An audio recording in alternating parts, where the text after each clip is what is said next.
3 difficult stories tonight. And hopefully, my plan is to get through all 3 of them. So we'll see how that goes. So we're going to talk about the story of Sodom and Gomorrah, and then the story of the sacrifice of Isaac, which is an extremely complicated story. And so we'll try to make some headway with that. The story of Sodom and Gomorrah is plenty complicated too. All right, so what we established last week, at least in part, was this idea that the Abrahamic narratives are set up as punctuated epochs, I suppose, in Abraham's life. And we were hypothesizing that, you set out a goal for yourself in your life. It's like a stage in your life, you might say that. And then when you run that goal to its end, when that stage comes to an end, then you have to regroup and orient yourself once again. And I was making the case that that's a good time to make necessary sacrifices, and part of that's because as you move through your life, you have to shed that which is no longer necessary, and because otherwise it accretes around you and holds you down, and you perish sooner than you should. And I think that's in large part because if you don't dispense with your life as you move through it, then the stress of all that undone business and all those unmade decisions turns into a kind of chaos around you. And that chaos puts you in a state of psychophysiological emergency preparedness chronically, and that just ages you. And so it's necessary in some sense to stay light on your feet, and also, I think, to renew your commitment to your aim upward.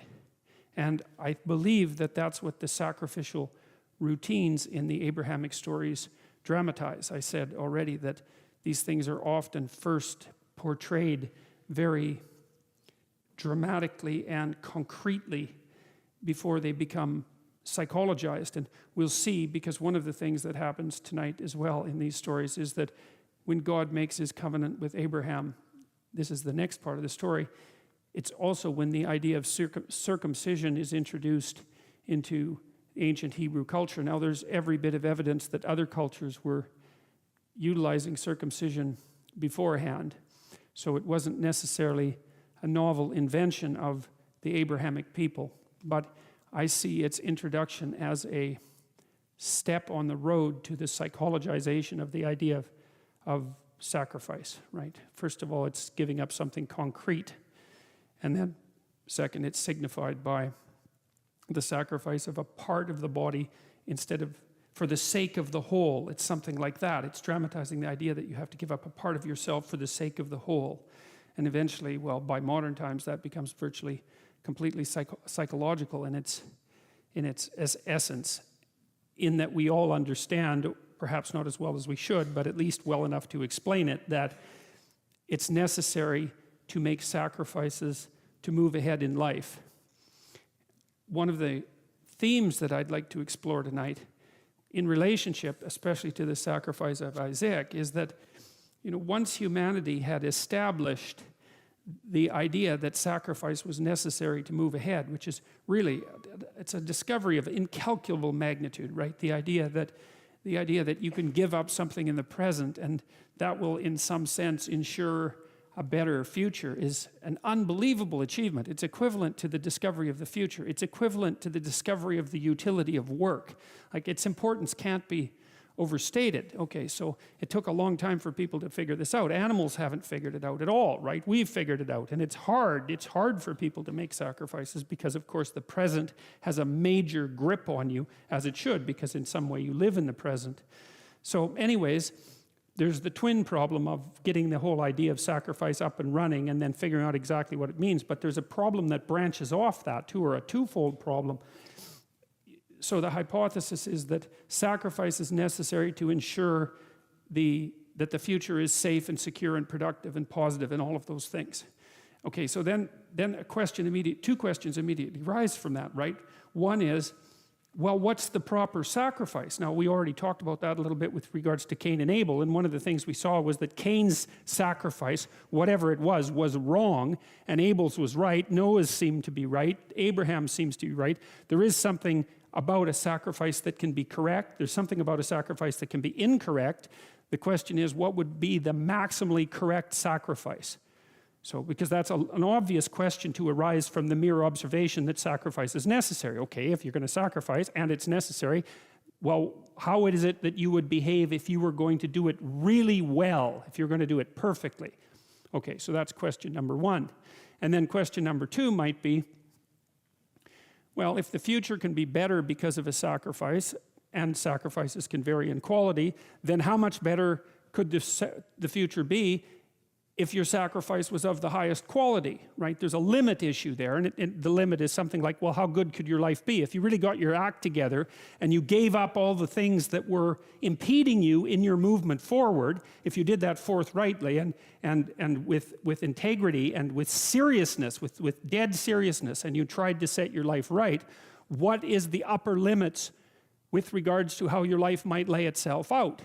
And I would say, well, we don't know the answer to that, but I think that the idea of something like the city of God or the kingdom of God on earth or the reestablishment of paradise, something like that, is the answer of the imagination to the question, how good could the future be if sacrifice was optimized? And those are archetypal questions, right? And an archetypal question is a question that everyone asks, whether they know it or not, because sometimes you can act out a question. An archetypal question is a question that everyone asks, and an archetypal answer is the answer that can't be made any better to that question. So I can give you an example of that. The reason that Christ's passion is an archetypal story is because it's a kind of limit, right? It's the worst possible set of things that can happen to the best possible person. So it's a story that constitutes a limit. It has nothing to do with the factual reality of the story. That's a completely independent issue. I'm speaking about this psychologically, is that certain stories can exhaust themselves in a perfect form, and that would be the archetypal form. So that's the territory that we're going to wander around in a little bit today, and we'll use the stories as anchors. I've been thinking a lot about the Sodom and Gomorrah story because it's classically associated with a biblical injunction against homosexuality, and that's often how it's read, I would say, in particular by the more fundamentalist end of the Christian spectrum. And I've thought about that a lot because it's pretty damn clear that the story of Sodom and Gomorrah has something to do with sexual impropriety, but I've really come to the conclusion that it has very little to do with homosexuality. So we'll see how that interpretation prevails as we walk through this tonight. Okay, so we'll start with a bit of a recap from last week. So Abraham's had his last adventure, and he's 90 years old, 99 years old actually. The Lord appeared to Abram and said unto him, I am the Almighty God, walk before me and be thou perfect. Well, that's quite the command. Now, Alexander McLaren, who we talked about before, elaborated upon this slightly, and this is what he had to say. This is not precisely walking with God, the idea of walking before God. It is rather that of an active life spent in continual consciousness of being naked and open before the eyes of him to whom we have to give an account. Okay, so that's an idea that's in keeping with the notion that what we're seeing in the Abrahamic story is the call to adventure of man, of the typical person, right? Because your life, in some sense, is an adventure, and I suppose the reason for that is that you're confronted by things that you cannot understand, that you have not yet mastered. There's a heavy price to be paid if you fail to conduct yourself appropriately, and there's a large reward to be gained if you conduct yourself properly. And so that pretty much defines an adventure story. And God calls to Abraham and tells him to move out into the world, to leave what he's familiar with, to go into the strange lands of famine and tyranny, and to find his place. And that works out quite nicely for Abraham. And so what that also means is that because Abraham is doing that consciously, at least according to this interpretation, that he's not naive in his determination to move forward. You know, I mean, I've dealt with lots of people who have anxiety disorders, you know. And one thing about people who have anxiety disorders is they are not mysterious to me. I understand, it's no problem for me to understand why people have anxiety disorders, or why they're depressed, or why they have substance use problems. The mystery to me is always why people don't have all of those things at once. Because everybody has a reason to be anxious. In fact, we have the ultimate reason to be anxious because we know that we're vulnerable and we know that we're going to die. And how you cannot be anxious under those circumstances is a great mystery. It's a massive mystery. And the same thing applies with regards to depression. And then the same thing applies to some degree with regards to drug and alcohol abuse. As I said last week, there's plenty of reasons to drown your consciousness in alcohol. That's for sure. We could refer to the aforementioned anxiety and depression, not least. And so, and the sorts of drugs that people are prone to take are chemicals that take the affective edge off the tragedy of life. So back to the issue of fear. I mean, Abraham is self-conscious, that's what this commentary says, but the thing is he moves forward despite that. He's self-conscious and he knows the danger, but he moves forward despite that. And that's actually the appropriate response in the face of actual non-naive understanding of what constitutes life. Like if you're naive and you move forward, it's like, well, what the hell do you know? You know, there's no courage in naivety because you don't know what there is to stop you. You don't know what dangers you might apprehend.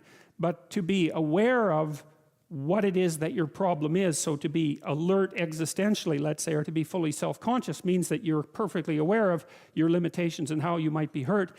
And then to make the decision to move forward into the unknown and the land of the stranger. Anyways, I would say that's one of the secrets to a good life. And I can say that really without fear of contradiction, I would say, because the clinical literature on this is very, very, very clear. What you do with people who are afraid, and to some degree depressed, but certainly anxious, is you lay out what they're anxious about, first of all, in detail. What is it that you're afraid of? What might happen? And then you decompose it into small problems, hypothetically manageable problems, and then you have the person expose themselves to the thing that they're afraid of, and what happens isn't that they get less afraid. That isn't what the clinical literature indicates exactly. What happens instead is they get braver. And that's not the same thing, right? Because if you get less afraid, it's like, well, the world isn't as dangerous as I thought it was, you know, silly me. If you get braver, that's not what happens. What happens is, yeah, the damn world's just as dangerous as I thought, or maybe it's even more dangerous than I thought, but it turns out that there's something in me that responds to taking that on as a voluntary challenge and grows and thrives as a consequence. And there's no doubt about this. Even the psychophysiological findings are quite clear. If you impose a stressor on two groups of people, and on one group the stressor is imposed involuntarily, and on the other group the stressor is picked up voluntarily, the people who pick up the stressor voluntarily use a whole different psychophysiological system to deal with it. They use the system that's associated with approach and challenge, and not the system that's associated with defensive aggression and withdrawal. And the system that is associated with challenge is much more associated with positive emotion and much less associated with negative emotion. It's also much less hard on you because the defensive posturing system, the prey animal system, man, when that thing kicks in, it's all systems are go for you, you know. The gas is pushed down to the pedals pushed down to the metal and the brakes are on. You're using future resources that you could be storing for future time right now in the present to ready yourself for emergency. So there's nothing simple or trivial at all about the idea of being called to move forthrightly forward into the strange and the unknown.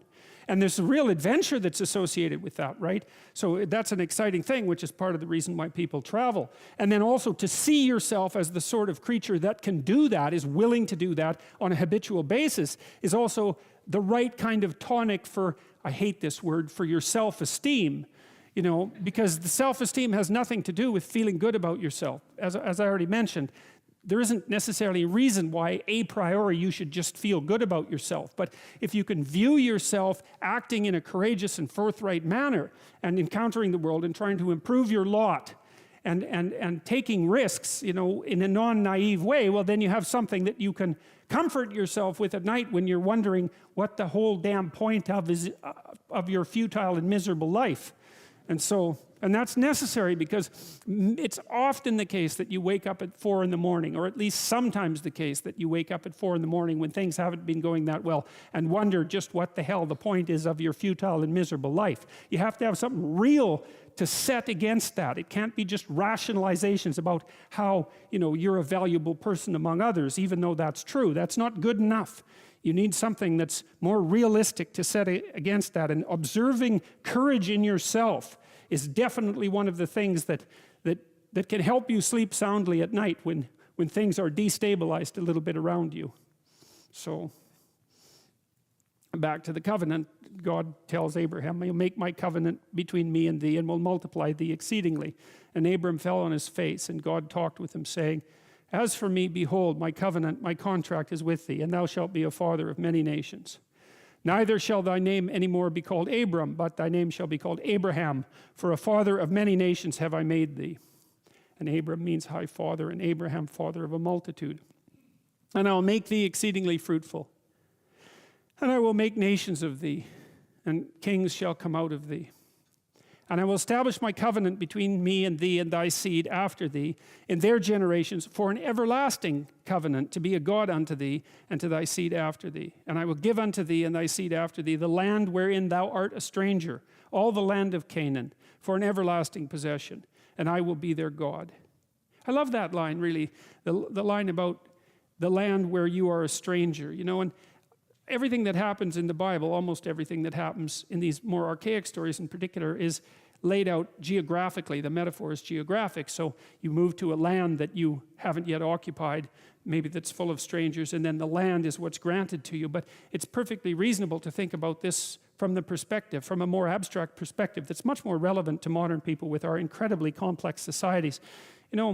It's definitely the case that if you go into the land of the stranger, which is exactly what you do when you try out any new endeavor, right? When you start a new job, or when you start a new educational enterprise, or when you start a new relationship, doesn't matter. You're out there in unexplored territory. Like, the physical geography is the same, but we don't live in the spatial world only. We live in the temporal spatial world. And what that means is that the same place can be different at a different time. I mean, it can be completely different. And so if you're in your house, but you have a new person in your house, well, your house is new for all intents and purpose, because the territory surrounding that new person is the territory of the foreigner, essentially. And the same thing happens to you when you start a new job. And you'll find that when you start a new job, especially if you've stretched yourself a little bit beyond your zone of comfort, that you very much feel like an imposter, right, when you're first there.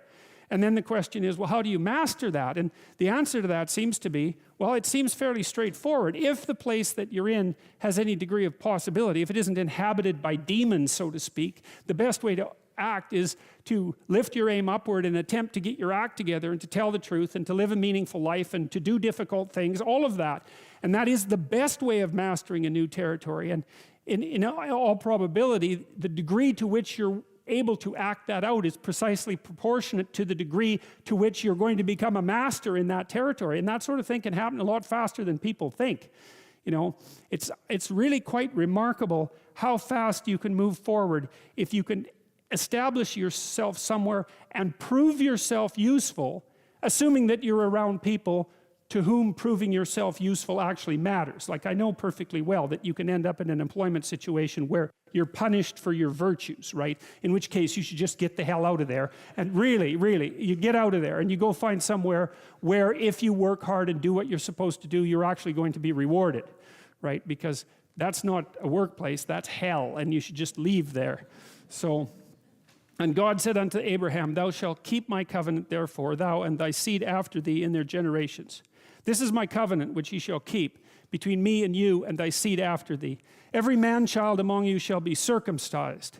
That's a mystery there. Like, why that particular rite? Well, it's dramatic. I mean, it certainly affects a man where he's most concerned to be affected. There's something like that. And so it's a sacrifice that has a certain degree of unforgettability. That would be the first thing. And a certain degree of pain and threat that goes along with it. So it's not nothing. That's the thing. Now, you can argue, and I think there is an argument, a case to be made about whether or not in the modern world circumcision is something reasonable to inflict on infants. I don't want to have that conversation at all. But I don't think that's relevant to this particular issue, because we're talking about something different. We're talking about humanity's attempt to reconcile themselves to the fact that something has to be given up in order for something else to happen, and to try to really work through that idea and to make it into a psychological reality. And so far what we've seen in the biblical stories is that when you make a sacrifice, it's not really something personal or psychological, right? It's something external and dramatic. You give up something that you own. You don't give up something that you are or that's part of you. And it's actually more of a sacrifice to give up something that's a part of you or something that you are than to give up something that you own. I mean, it's a subtle distinction because in some sense the distinction between what you own and what you are is subtle, right? I mean, it's not overwhelmingly subtle, but people identify with their possessions, and they need to, because otherwise they wouldn't care for them, and they need their possessions in order to live. So their possessions are in some sense integral to them. But this transformation here of an act that was external and associated essentially with possessions to something that was actually at least part of the body brings it much closer to the individual as a psychological reality. It's something like that. And ye shall circumcise the flesh of your foreskin, and it shall be a token of the covenant betwixt me and you. It's also a permanent marker. You know, and I've read a fair bit about practices like tattooing and body scarification, you know, those are very, very common practices, right? They're human universals, actually. No matter where you go around the world, I mean, you see a couple of things. First of all, almost without exception, people wear clothing. And sometimes it's relatively minimal clothing, but often it's more decorative than protective, but it's almost inevitably clothing. And the other thing that you see is that people do scarify and tattoo themselves. And they do that in some manner to catalyze their identity, right? They're trying to transform themselves from a generic person in some sense to a person that's been designed by their own hand. It's something like that. It's a marker of developing identity, and some of it seems to be catalyzed with pain. You know, the modern people who tattoo, and I'm not saying that I'm in favor of tattooing, because actually I'm not, but that's my own particular bias, and if you have a tattoo, that's fine with me. I'm also not saying that there's anything wrong with it. But one of the things you do see, that people who have a tattoo do report, is a couple of things, is that the pain is actually necessary, and that the pain is actually something that seems to establish something like a memory. So, well, it's a memory because of the pain, because you bloody well remember things that hurt. But it's also a memory because it's actually etched on you, right? It's not something that you can just abandon and forget. And so a circumcision is exactly the same thing. It's like you don't forget it because it's part of you. And so it makes a good token for a covenant. And so that seems to be the rationale here from speaking from a psychological perspective. It's to indicate as well that the damn thing that's happening is serious. And I think also that was the case with the earlier sacrifices of animals. It's like, modern people don't do this. Like, you don't know how serious you would take a vow if you sacrificed a goat in your backyard. You know, it's actually a very dramatic thing to do. You know, you think about it as primitive, and perhaps it is archaic, and no doubt it is. But it's also to take the life of something and to spill its blood. That's no joke. That's something you remember, especially if you haven't done it before. And we actually don't know what we would need to do in order to take some things seriously. You know, because we all do things like make New Year's resolutions about how we're going to be better people, and we don't do it.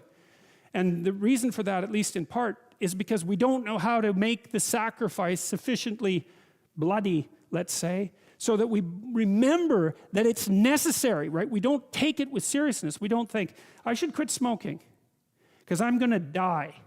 And we don't think through what that means, like coughing your lungs out for 3 months in a hotel bed while your entire family is like half repulsed and horrified and sorrow-stricken at the fact that this has happened far too early. You know, we won't make that real enough to make it serious. And without that seriousness, we won't do it. So there's something to be said for rituals of seriousness, and I think this is one of them. And he that is 8 days shall be circumcised among you, every man-child in your generations. He that is born in the house or bought with money of any stranger, which is not of thy seed. This is from Charles John Ellicott, who is Bishop of Gloucester. The fitness of circumcision to be a sign of entering into a covenant, and especially into one to which children were to be admitted, consisted in its being a representation of a new birth by putting off the old man and the dedication of the new man unto holiness. It's like a baptism. That's right. That's what's echoed there. And of course, baptism is a return to the pre-cosmogonic chaos, because that's what the water indicates, and a return to the source of life, and then the renewal that comes along with it. So it's a sacrificial idea in some sense, that if there's to be a new you, that the old you has to dissolve, has to return to the solution from which it emerged initially, and to reconstitute itself. And so there's an echo of that idea here. The flesh was cast away that the spirit might grow strong. And the change of name in Abram and Sarai was typical of this change of condition. They had been born again, and so must again be named.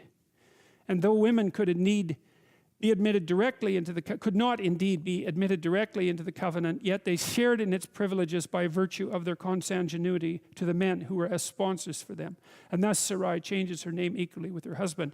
Well, you could make a case, and anthropological observers have made this case too, that women undergo a set of sufficiently radical psychophysiological transformations merely as a consequence of being feminine in nature, such that the additional rituals of transformation that might be necessary for men aren't necessary. And one of those might be menstruation, because that's a pretty dramatic transformation. And there has been some indication that circumcision is like it's like the male equivalent of menstruation, something like that, because of the blood that's involved and because of the locale. And then, of course, the same thing is the case with women when they give birth, because that's a particularly dramatic thing, as I just witnessed, because my daughter just had a baby this week, so thank God for that.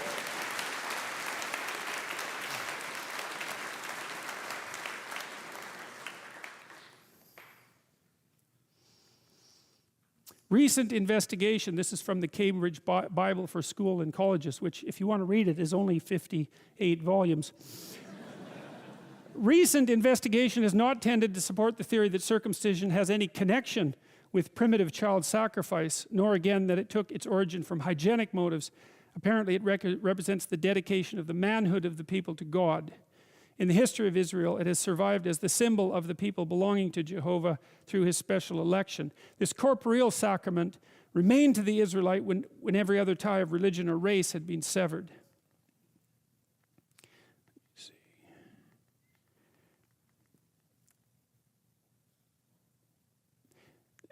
The other thing that I read about in relationship to this idea of the multi-generational covenant had something to do, because God told Abraham to include all of the people of his household into this covenant.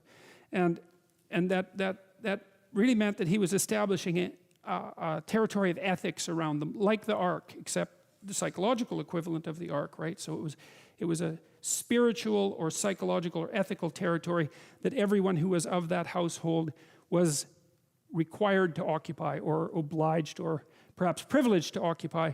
And there was also an injunction to Abraham with regards to his children, which was that as he had established a covenant with God, which we could say is something like his decision to aim as high as possible and to live properly as a consequence. It's more than that, but it's something like that. That he also was under the supreme moral obligation to share that with the other men in his family, especially his children.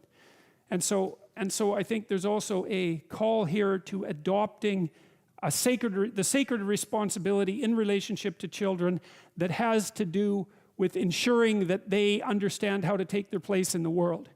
And I think that that's definitely something very much worth considering, especially given the emphasis in the Noah story, in the story of Noah, that Noah had his generations were perfect, right? As I said before, it wasn't merely that he had walked with God, that he had perfected his own relationship with the divine, let's say, with the transcendent. And I want to make that concrete, which is a strange thing to do with the transcendent. I mean, people ask me all the time about what I believe, and of course that's what I'm trying to explain while I'm talking. But many people, of course, are skeptical about the idea of anything transcendent and say transcendent and eternal. But that can also be addressed from a psychological perspective, because I would say, well, if you have an ideal of any sort, how is that not transcendent? It transcends you. That's the first thing. And it doesn't exist in reality. It exists in a place of possibility. And believe me, man, we treat places of possibility as if they're real, because people will call on you, you know, about your possibility and your potential. They'll say to you, you're not manifesting your full potential. And you might say, well, what do you mean by that? Potential. It doesn't exist. It isn't here now. You can't measure it or weigh it. You can't get a grip on it. And they'll say, don't rationalize. You know perfectly well what I mean when I'm talking about your potential. And so and you do, and everyone does, and everyone knows exactly what that means. And so that's a metaphysical reality that we'll immediately accept as real and also castigate ourselves for not fulfilling, and others too, like, because you're just not happy when the people around you, especially if you love them, don't fulfill their potential. You really feel that something has gone wrong. And so there's a transcendent reality and potential. And then when you hypothesize an ideal that you might pursue, which you always do if you pursue anything, right? Because to pursue something means you don't already have it. You're pursuing something that doesn't exist. You're probably not pursuing something that's worse than what you already have, because why the hell would you pursue it, right? That's completely counterproductive. So in the mere fact of your pursuit, you posit a transcendent reality that you can journey towards, that's more valuable than the reality that you have now, that's predicated in some sense on something like an eternal verity or an eternal truth. It partakes in the ideal. And so we have a relationship with the transcendent. And you might say, well, that doesn't mean you have to personify the transcendent, say as Jehovah, you know, the God the Father. But there's also some damn good reasons for doing that, because one of the things that I've realized thinking through this covenant idea and also the sacrifice idea is that the idea that the future is a judgmental father is a really, really good idea. You know, because you think about what the future is in part. I mean, the future is however the natural world is going to lay itself out over the next endless amount of time. That isn't what I mean. I think more about your future. Now, mostly your future is the future that you're going to negotiate with other people, but there are going to be other people in the future, and some of those people are going to be you in the future and family members in the future. And so what's happening right now is that if you make the sacrifices properly, then you're actually pleasing that future set of people, and that future set of people is definitely going to serve as a judge. It's exactly what it does. That's precisely what it does. And so you might say, well, it was the brilliant imagination of mankind that hypothesized that the best way to think about the social group, including the family, but also including you as your future self, was to consider that you live in relationship with a future father who's a judge. It's like, yes, that's exactly right. Now, is it right, or is it psychologically right? Well, it's at least psychologically right. And, you know, one of the things I've learned about the biblical stories is that to say that they're psychologically right doesn't exhaust the ways in which they're right. But it at least gives rational modern people who are skeptical, and properly so, a better way of getting a grip on them. So, and the uncircumcised man-child whose flesh of his foreskin is not circumcised, that soul shall be cut off from his people. He hath broken my covenant. So it's a serious contractual relationship. Now, I was thinking about how to understand this, and I remembered this old story, which I'm going to read to you, about a monkey. So there's an old and possibly apocryphal story about how to catch a monkey that illustrates this set of ideas very well. First, so goes the story, you have to find a large, narrow-necked jar, just barely wide enough in diameter for a monkey to put its hand inside. And then you have to fill the jar up with rocks so that it's too heavy for the monkey to carry away. And then you scatter some treats around the jar that are attractive to monkeys and close to the jar. And then you put a few of those treats inside the jar. And so that's the first part of the trick. And then the second part of the trick is the monkey comes along and gathers up the treats and then puts his hand in the jar and grabs the treats that are in there. But it's narrow-necked. And so once the monkey puts his hand in there and grabs the goodies, then he can't get his hand out of the damn jar. And so then you can just come along and pick up the monkey. And like, too bad for the monkey, right? It's like, he should have let go of what he had so that something terrible didn't happen to him. But that isn't what the monkey will do, because he can't sacrifice the part for the whole. And there's something about the circumcision story that's about that. It's about sacrificing the part to save the whole. And I mean, there's an echo of that in the New Testament, if I remember correctly. I believe this is correct, although it might not be.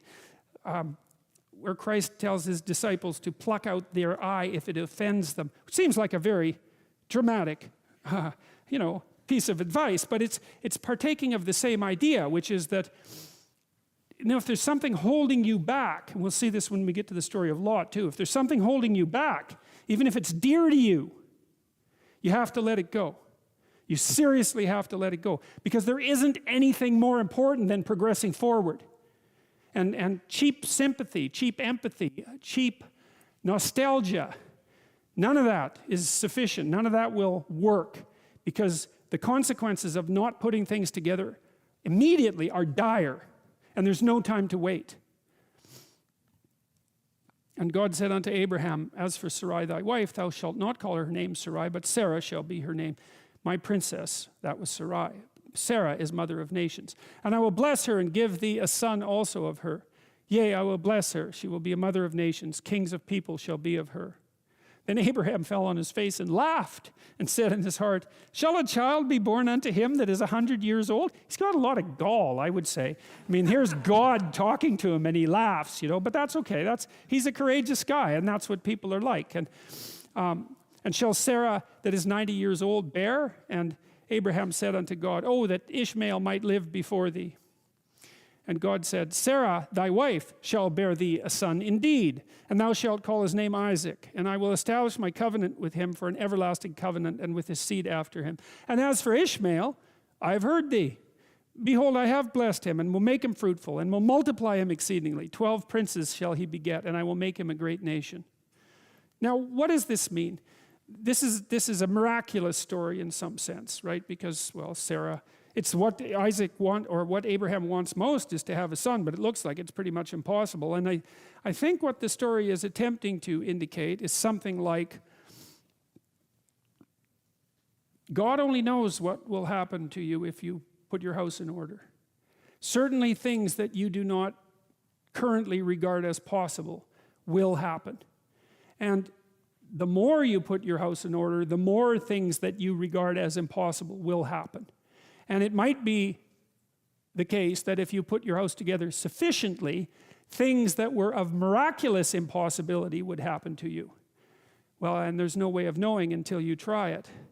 But there's no way of being sure that it's not the case unless you do. And my experience has been that, I don't mean just personally, I mean that the world is a remarkable and mysterious place. And the relationship between the nature and structure of the world and your actions is indeterminate. They may be more tightly related than you think. And I don't know how to square that with the fact that, you're obviously in a mortal body and constrained by all sorts of serious constraints. and none of that can be trivially overcome. And I don't really understand how there can be that seriousness of mortal constraint and the infinite potential that also seems to characterize human beings all at the same time. But then I don't really understand anything about the nature of reality, so that's just one more mystery to add to the pile. But my covenant I will establish with Isaac, which Sarah shall bear unto thee at the set time next year. And he left off talking with him, and God went up from Abraham. And Abraham took Ishmael his son, and all that were born in his house, and all that were bought with his money, every male among the men of Abraham's house, and circumcised the flesh of their foreskin in the selfsame day as God had said unto him. That must have been an interesting conversation. That's I mean, really, this is what God told you to do, eh? It's like, okay. And Abraham was 90 years old and 9 when he was circumcised in the flesh of his foreskin. And Ishmael was 13 years old when he was circumcised. In the selfsame day was Abraham circumcised, and his son, and all the men of his house, born in the house and bought with money of the stranger, were circumcised with him. All right, so that's the renewal of the covenant. That's the next part of the story. That's the circumcision story. And as I said, it seems to indicate to me something about seriousness of intent, something about the responsibility that Abraham determines to take for everyone that's part of his household, the increasing psychological transformation of the idea of sacrifice, the necessity of doing something memorable, and the what would you call it? The utility of rekindling the aims of your highest values when you come to the end of an epoch in your life, when you have to take stock again. Right? You take stock of yourself. That's really what that phrase means, to take stock, is to take stock of yourself and to decide, okay, well, what should move forward in time with me and what should be let go as if it's dead wood. And the more dead wood that you let go of and burn off when you have the opportunity, the less it accretes around you. Here's something interesting about forest fires, you know. People have been trying to prevent forest fires for a long time, especially that damn bear, Smokey, right? He's trying to prevent forest fires. And so, because forest fires burn up the forest, and that can't be good. But here's what happens if you don't let forest fires burn, is that, well, forests collect a lot of dry branches, right? Because tree branches die, and wood falls on the forest floor and collects. And so the amount of flammable material keeps increasing with time. And that's not so bad if it's wet, but if the amount of flammable material is increasing and it gets really dry, and then it burns, then you have a real problem. The forest fire can burn so hot that it burns the topsoil right off, in which case you don't have a forest at all anymore, you just have a desert. And lots of trees are evolved to withstand forest fires of a certain intensity, and some won't even release their seeds unless there's been a fire. And so a little bit of fire at the right time can stop everything from burning to the ground. And that's also a really useful insight, a metaphorical insight into the nature of sacrifice, right? It's also a lot easier to let go of something when you're deciding to let go of it, because you've decided yourself that you're done with that. It's a weak part of you. It needs to disappear. You do that yourself, it's much better and much easier than it is if it's taken away from you forcibly, in which case you're very much likely to fight it. There's another interesting thing here, a motif that runs through the entire Bible. It's a very, very powerful motif. And it's partly associated with this idea of walking with or walking before God. And, you know, in the New Testament, Christ says something like, thy Father's will be done. And he means that will should be done through him. And so, I won't be able to state this exactly right, but it's something like this. You know, a lot of what people regard as their own personalities and are proud of about their own personalities aren't their own personalities at all. They're useless idiosyncrasies that differentiate them trivially from other people. But they have no value in and of themselves. They're more like quirks. I remember once I was trying to teach a particularly stubborn student about how to write. And she had written a number of essays in university and got universally walloped for them. And the reason for that was she couldn't write, really at all. She was really, really bad at writing. And so I was sitting down with her trying to explain to her what she was doing wrong. And she was being very annoying about it, very recalcitrant, very, very unwilling to listen. That was a pearls before swine thing, you know. And at one point she said, I can write perfectly well. This university professors just don't like my style. And I could feel my hands creep towards her neck. Yeah, well, that'd be funny if it wasn't true, but it was also true. You know, and I thought, what the hell's with you? You can't even write, and you think you have a style. And not only do you think...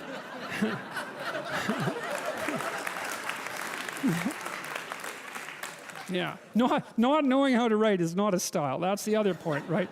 And so, you know, she instead of humbling herself, which was necessary, and okay, right? Because she was a new university student. It's like, of course you don't know how to write. When were you going to learn? In school? I don't think so.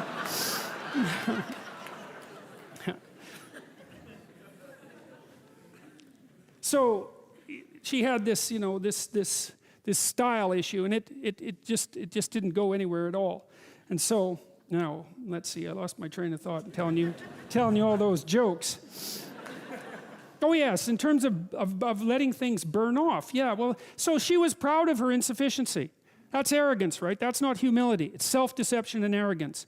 To be proud of your insufficiency, that's a very foolish thing. And that means to cling to the parts of you that are dead. Okay, now, there's this idea that runs through the Bible, I think as a whole, that... Okay, I'll tell you another little side story here. I was reading about Socrates today, and I was reading about Socrates' trial. You know, he was tried by the Athenians for corrupting... For failing to worship the correct gods and corrupting the youth of Athens by like teaching them stuff and asking them questions, you know, which is a great way to corrupt people. And so he knew the trial was coming. And Athens wasn't a very big place. It only had about 25,000 people. Everybody knew everybody. Everybody knew who the powerful guys were. And everybody, including Socrates, knew that the trial was a warning to like get out of town, right? So we're going to put you on trial in 6 months. And the potential penalty is death. Got that? It's like... So Socrates had a chat with his compatriots, and they were contemplating fair means and foul to set up a defense for him so that he could... or to leave, so that he could not be tried and put to death. And he decided that he wasn't going to do that. And he also decided that he wasn't going to even think about his defense. And he said why, and this is quite an interesting thing. He said why. He told one of his friends that he had this voice in his head, a daemon, a spirit, something like that, that he always listened to, and that was one of the reasons he was different from other people, because he always listened to this thing. It didn't tell him what to do, but it told him what not to do. It always told him what not to do. And if it told him not to do something, then he didn't do it. If he was speaking, and the little voice came up and said, no, then he shut up and he tried to say something else. And he was very emphatic about this. And he said that when he tried to plan to evade the trial, or even to mount his own defense, the voice came up and said, no, don't bother with it. And he thought, well, what the hell do you mean by that? Like, there's a trial coming and I'm going to be put to death. And well, he eventually concluded that he was an old guy. You know, the next 10 years, he was in his 70s, perhaps. The next 10 years weren't going to be that great for him. He got a chance, maybe the gods were giving him a chance just to bow out, you know, to put his affairs in order, to say goodbye to everyone, to avoid that last descent into catastrophe, which might have been particularly painful for a philosopher, and to walk off the world on his own terms, something like that. The point I'm making with that is that Socrates attended to this internal voice that at least told him what not to do, and then he didn't do it. And of course, Socrates was a very remarkable man, and we still hear about him today, and we know that he existed and all of those things. And so, back to the walking with God idea. You know, as you elevate your aim,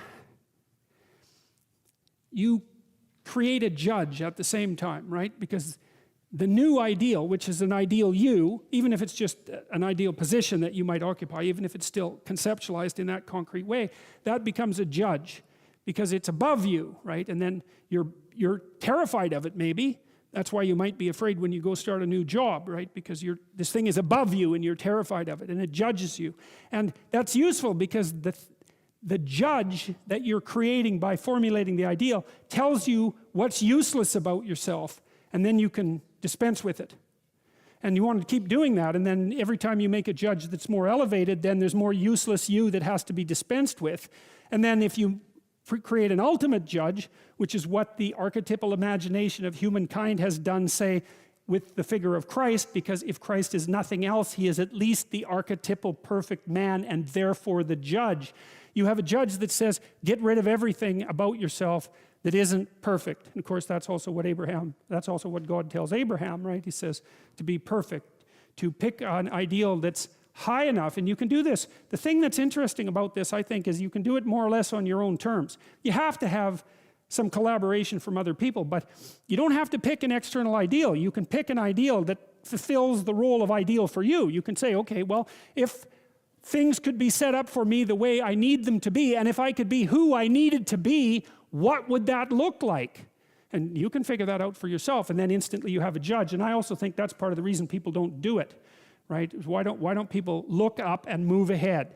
And the answer is, well, you start formulating an ideal, you formulate a judge, it's pretty easy to feel intimidated in the face of your own ideal. That's what happens to Cain versus Abel, for example. Then it's really easy to destroy the ideal instead of to try to pursue it, because then you get rid of the judge. But it's way better, lower the damn judge if it's too much. Like if your current ambition is crushing you, then maybe you're playing the tyrant to yourself, and you should tap down your ambitions, not get rid of them by any stretch of the imagination, but at least put them more reasonably within your grasp. You don't have to leap from point 1 to point 50 in one leap, right? You can do it incrementally. But I really like this idea. I think it's a profound idea that the process of recapitulating yourself continually is also the process of, it's a phoenix-like process, right? You're shedding all those elements of you that are no longer worthy of the pursuits that you're valuing. And then I would say the idea here is that as you do that, you shape yourself ever more precisely into something that can withstand the tragedy of life and that can act as a beacon to the world. That's the right way of thinking about it. Maybe first to your friends and then to your family. It's like it's a hell of a fine ambition, and there's no reason that it can't happen. Every one of you knows people who are really bloody useful in a crisis, and people that you admire, right? Those are all, you can think of all those people that you admire as partial incarnations of the archetypal Messiah. That's exactly right. And the more that manifests itself in any given person, then the more generally useful and admirable that person is in a multitude of situations. And we don't know the limit to that. But people can be unbelievably good for things, It's really something to behold. So that's what God tells Abraham.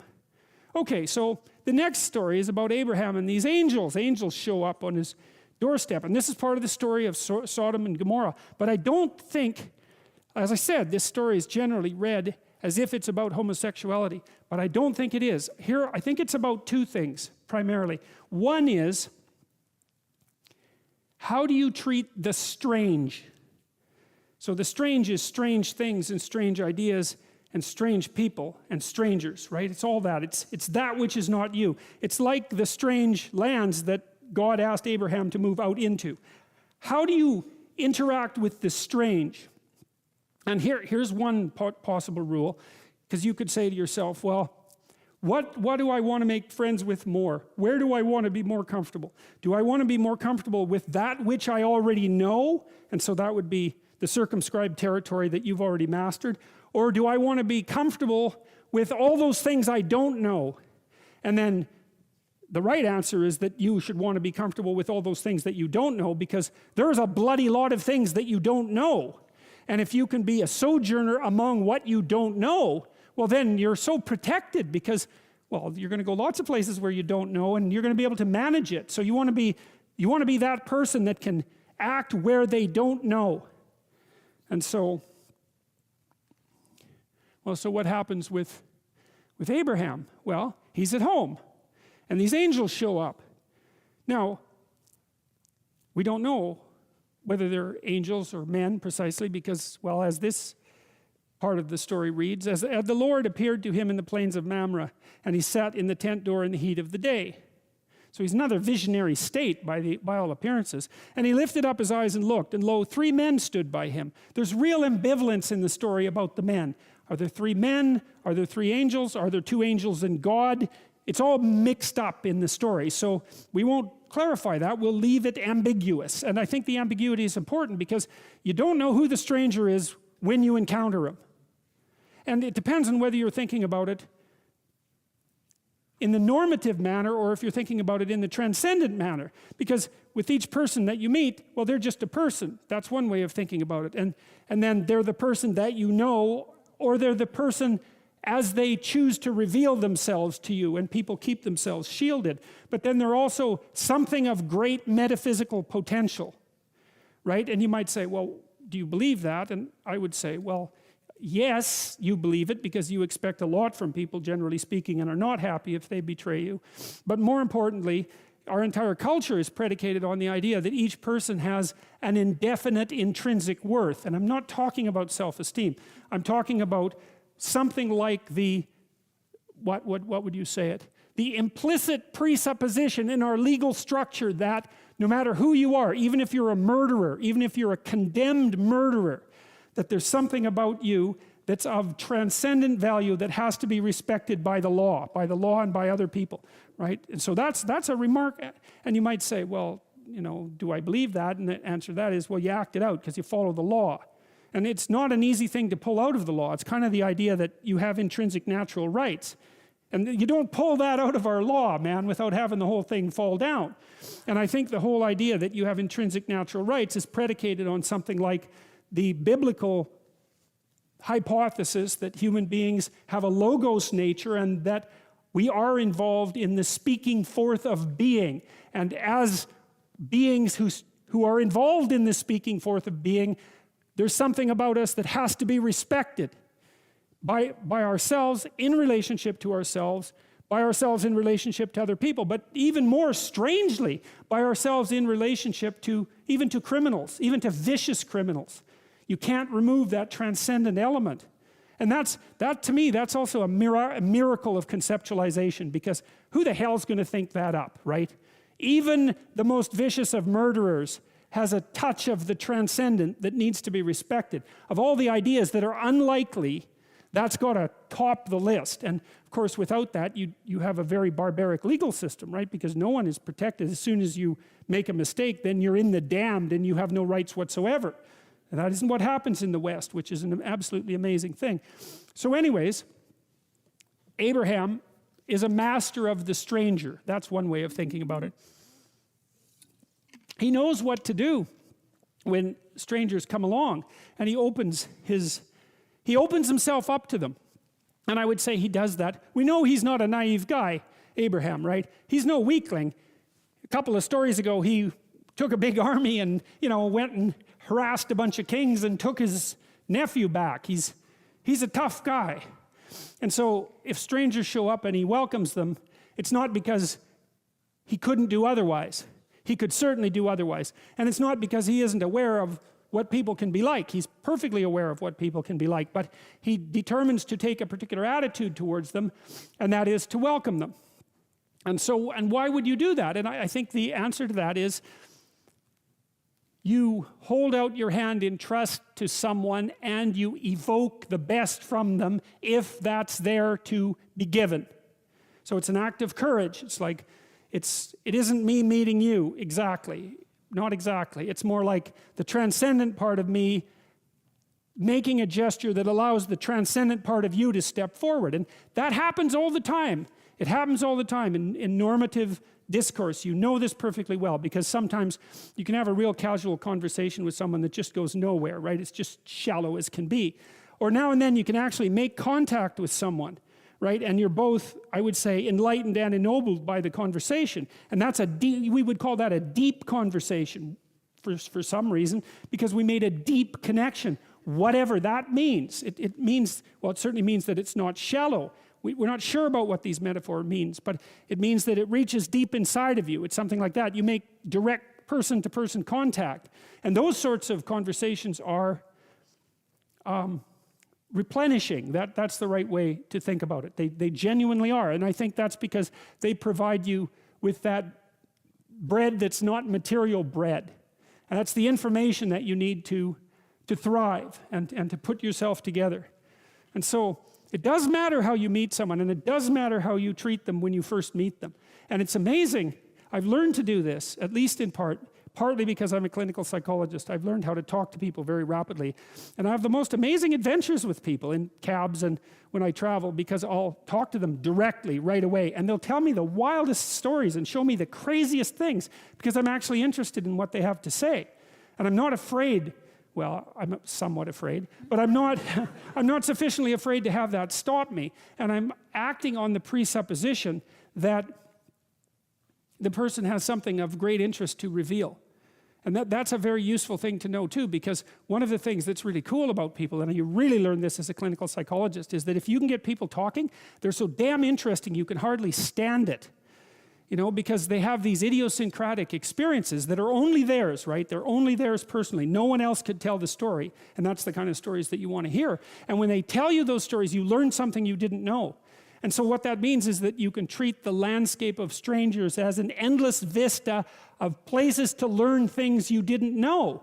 And if you know enough so that you're satisfied with your life and everything has ceased to be a tragedy around you, well, then you can be comfortable in your circumscribed domain of totalitarian knowledge, let's say.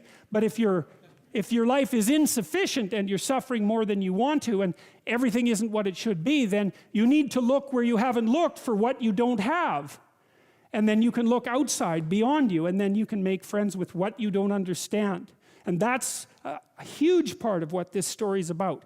Because what happens is that Abraham welcomes the men, God, angels, and treats them very well, and reaps a tremendous benefit as a consequence. And then, well, then the story reverses, and we end up in Sodom and Gomorrah, where the same angels sojourn, and they're treated terribly, and all hell breaks loose.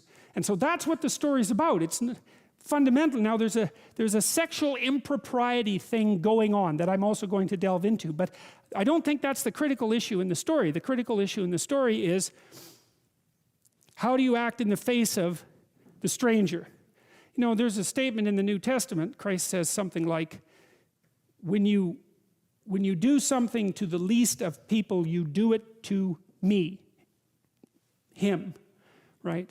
And that's a very difficult statement to understand too, but it's something like, it's something reminiscent of the requirement to keep the idea of the transcendent reality of the person in mind at the same time you keep their proximal reality in mind.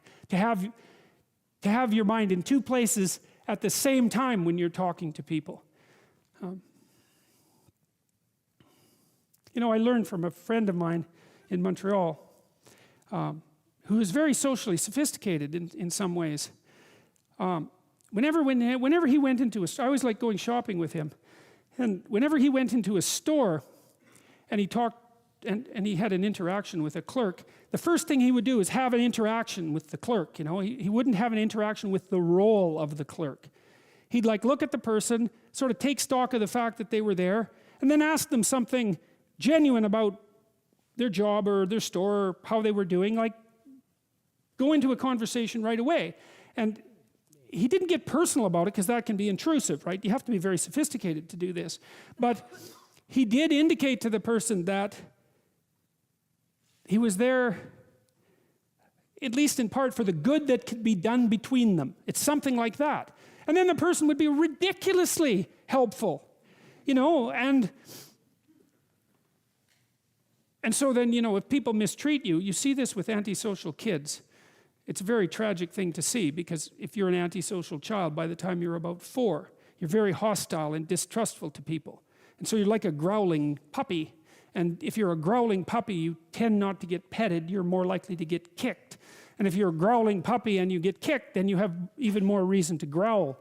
And that's sort of the story of antisocial kids. If they're not well socialized by the time they're 4, and they're more on the aggressive side, then they alienate themselves from the community, and all they get is rejection.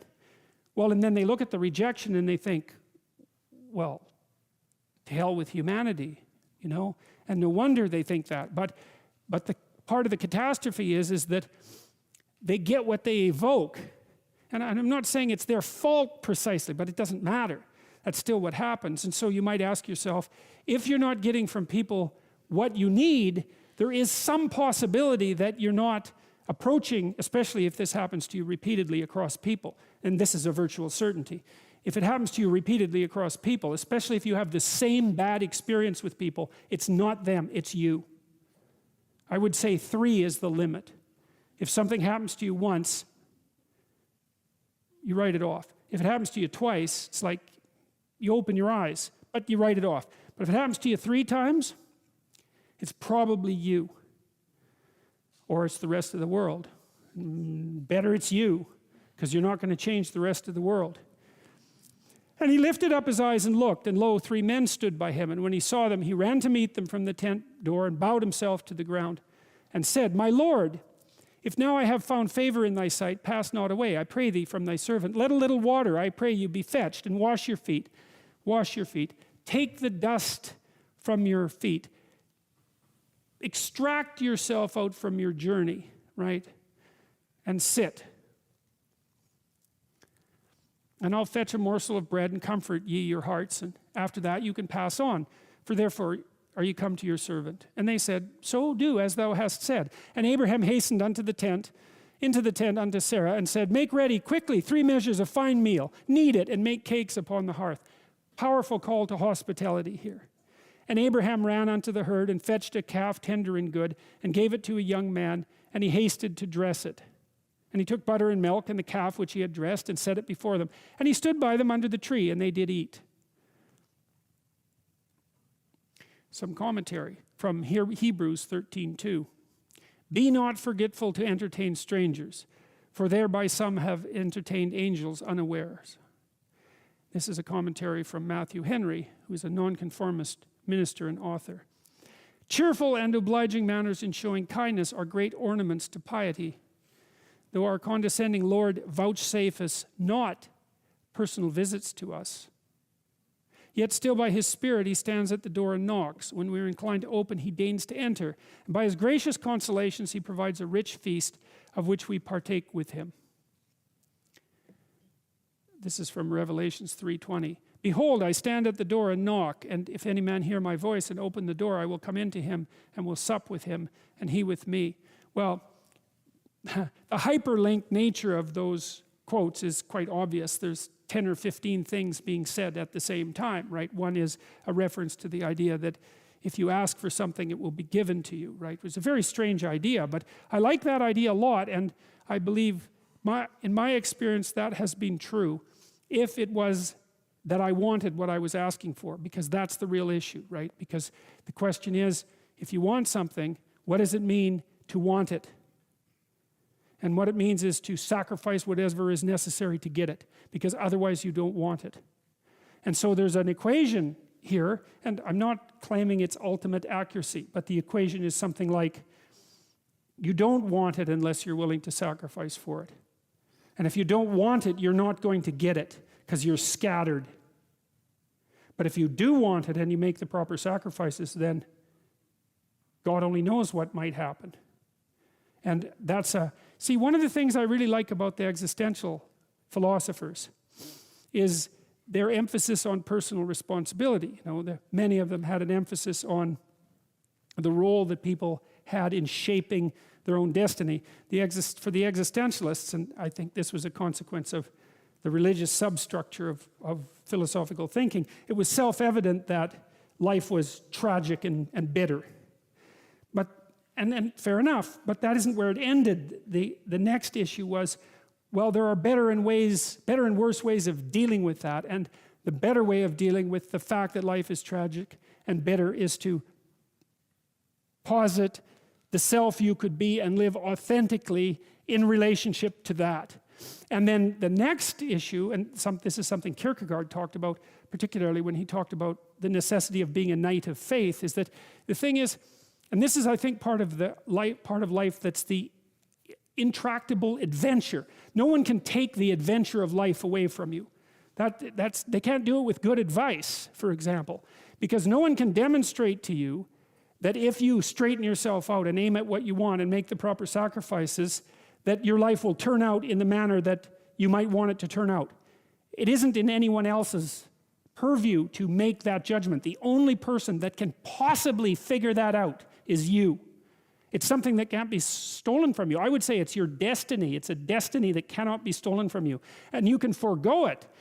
You can say, well, I'm not willing to put in the effort, because what if I fail? Well, first of all, if you don't put in the effort, you will fail, because life is hard. And it takes everything out of you to do it properly. So you will fail. And if you make the proper sacrifices, you might fail. That's why I like the ambiguity in the story of Cain and Abel, because we're never really told why God rejects Cain's offerings. There's hints that Cain maybe isn't doing as good a job as he should, and he certainly gets bitter about it, but there's no smoking pistol. It doesn't say, well, Cain is a bad guy, and he made terrible sacrifices, so God rejected him. You never know. Cain might have been working pretty damn hard, and things still didn't work out for him. And I think that ambiguity is appropriate in the story, because that ambiguity is in life. You'd be a fool to say that everything always works out for everyone if they just do things right. I mean, I think that's a very careless thing to say, given how much tragedy and catastrophe there is in the world and how much of it seems to be undeserved. But that still has very little bearing, I think, on your own individual adventure and the necessity for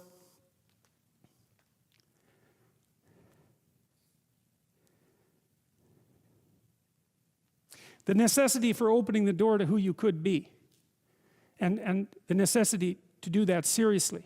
And I do believe, and I think that's why this most impossible of verses, knock and the door will open, why that's believable is that I have never met anyone who couldn't hypothesize a better them in some manner. All they had to do was ask. It's like, well, how could you be better? Think, well, here's 3 ways. It's like, it's no problem, right? You can think about that in no time flat. Maybe it's small ways, but you can almost always at least think of something stupid that you're doing that you could quit.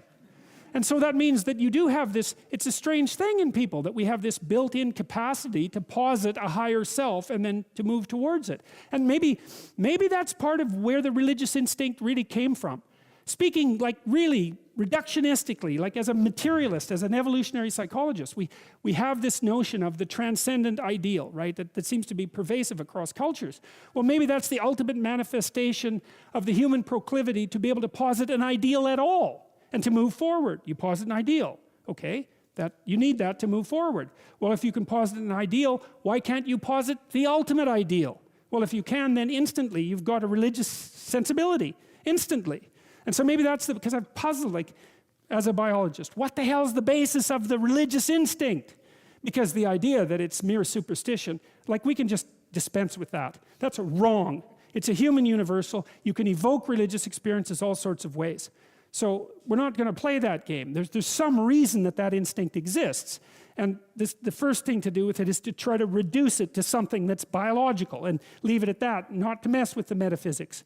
But it certainly could be the case that it's the ultimate extension of our capacity to posit an ideal.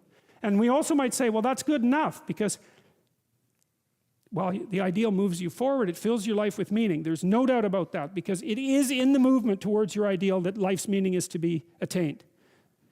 And then the question is, well, how much meaning is there in moving forward towards an ultimate ideal? Well, more meaning, even though it's more difficult. How much? Well, that's the open question. Behold, I will stand at the door and knock, and if any man hear my voice and open the door, I will come in to him and will sup with him and he with me. That's a pretty good deal.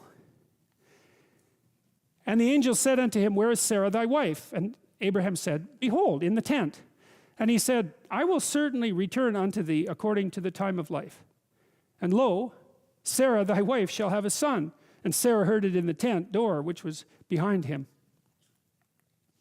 Now Abraham and Sarah were old and well stricken in age, and it had ceased to be with Sarah after the manner of women. Therefore Sarah laughed within herself, saying, after I am waxed old, shall I also have this pleasure, my Lord being old also? Well, she's kind of skeptical about the whole angel, man, God having a child at 100 thing. And well, rightly so. And the Lord said unto Abraham, why did Sarah laugh, saying, shall I of a surety bear a child which I am old? Is anything too hard for the Lord? At the time appointed I will return unto thee according to the time of life, and Sarah shall have a son. Then Sarah denied, saying, I laughed not, for she was afraid. And he said, nay, but thou didst laugh.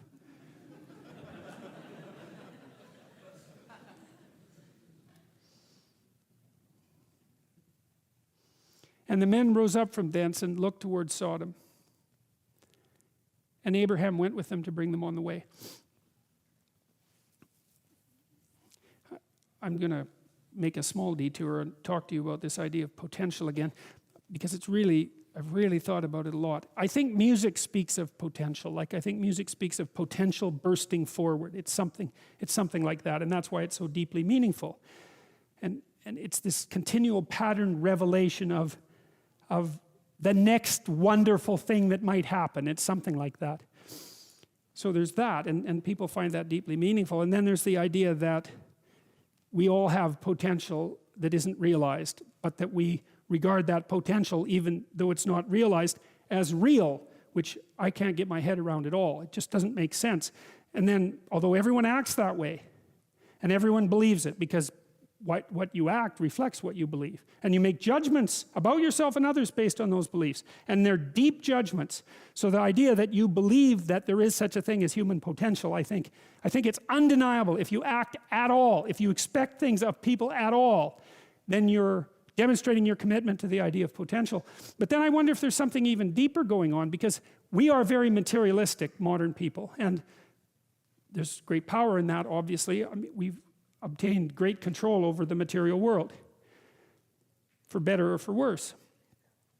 But we do have a tendency to think of the world purely as a material structure, and it isn't really obvious to me that the world is exactly a material structure. It seems to be something more like constrained potential, because everything is a certain way, but everything that is a certain way could be a multitude of other ways, and almost an infinite multitude of other ways.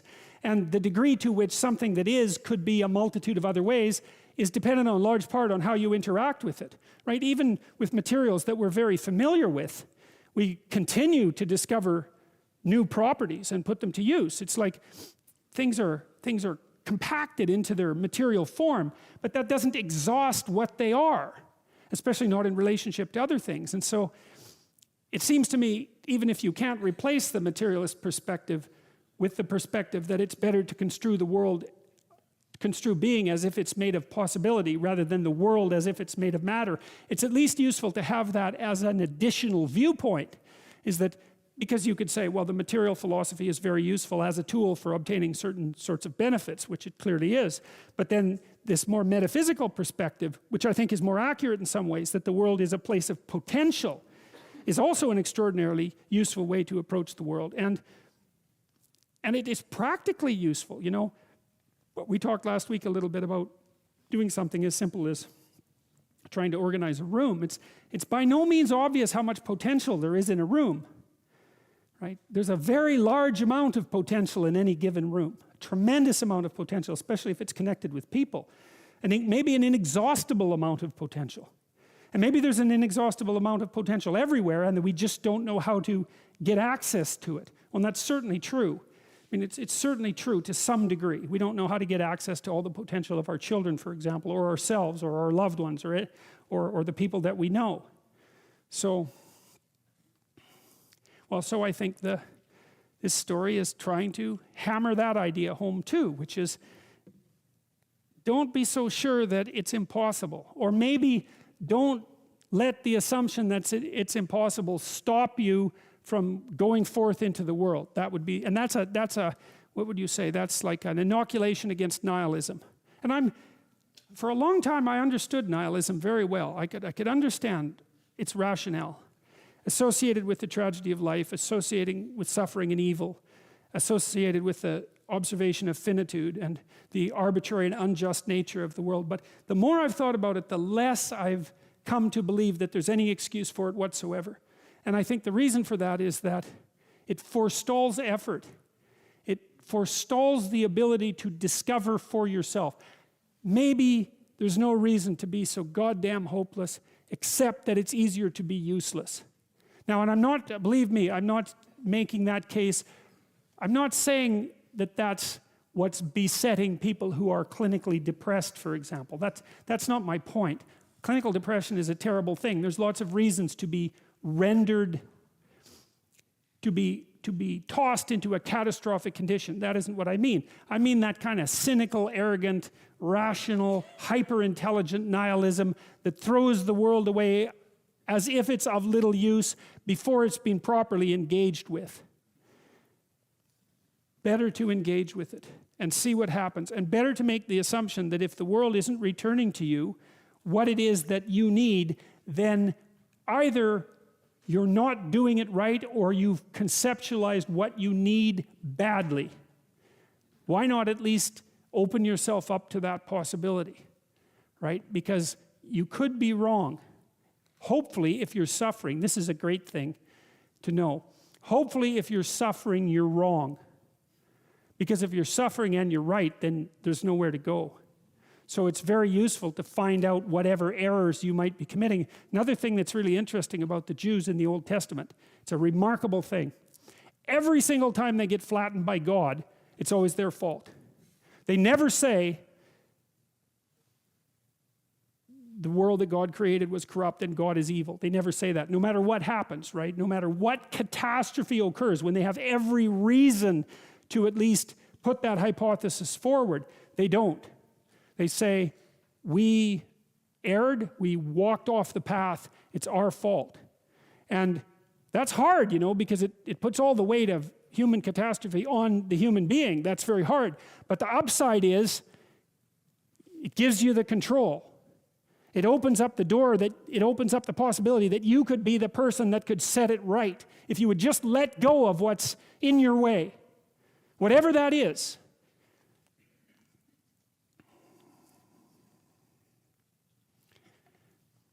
And the men rose up from thence and looked towards Sodom, and Abraham went with them to bring them on the way.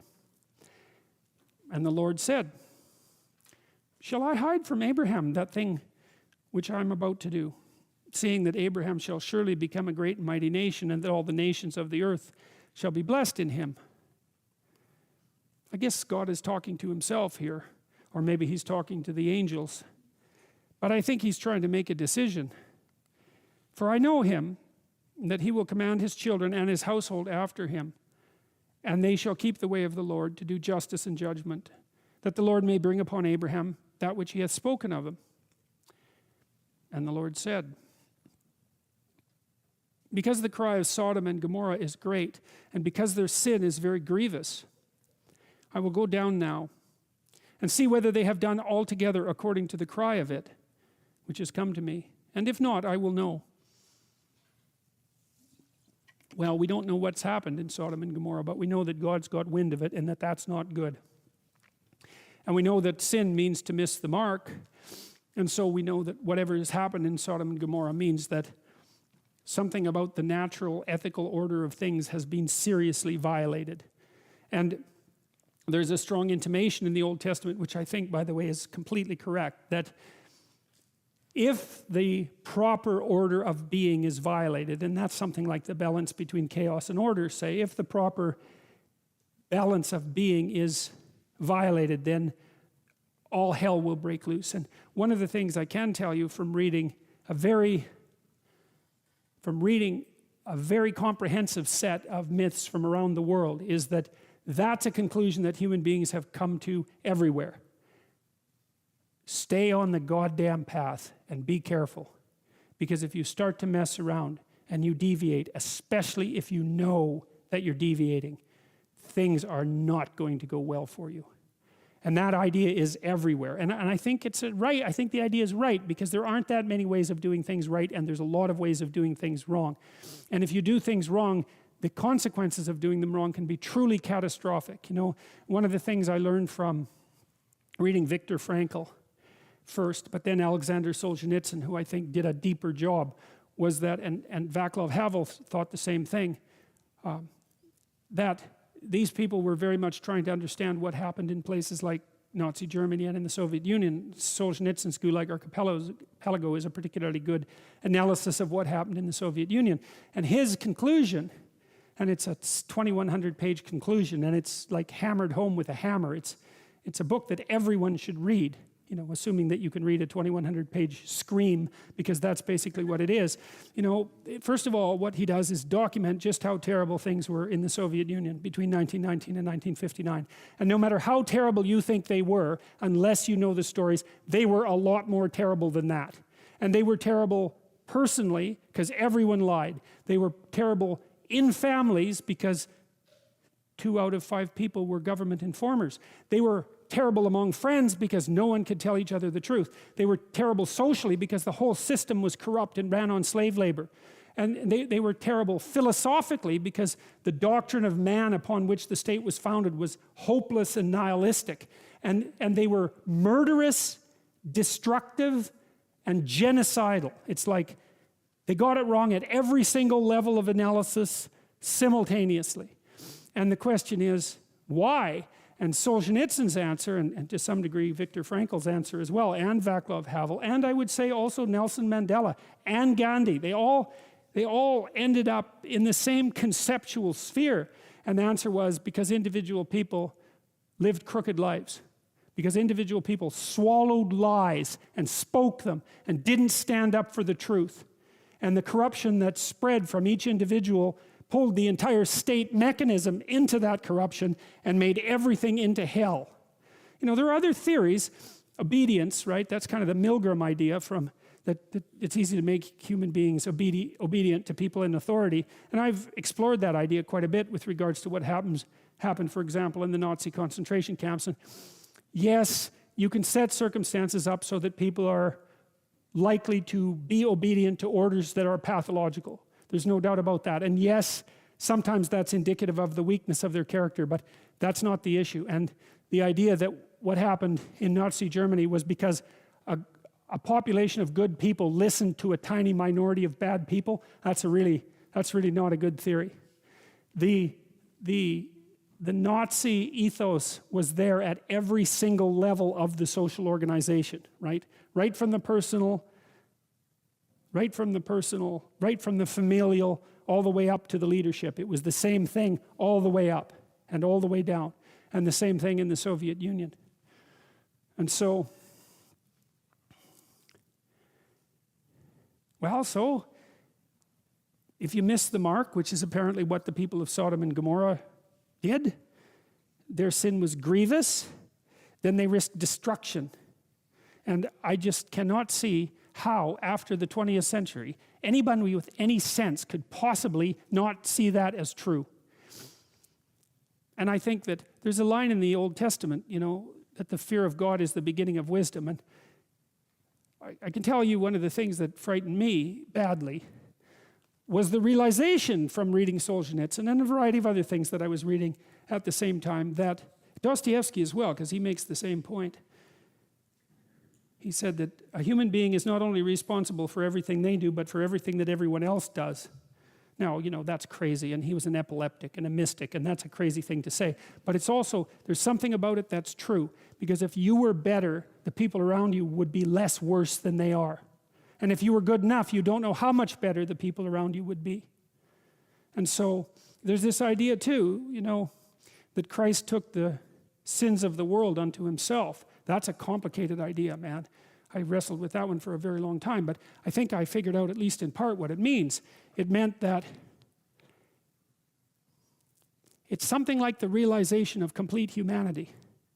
You see, to take the sins of the world unto yourself is to realize that, is to understand the Nazi concentration camp guard.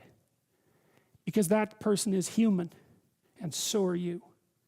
And so if you can't see you in that, then you don't know who you are.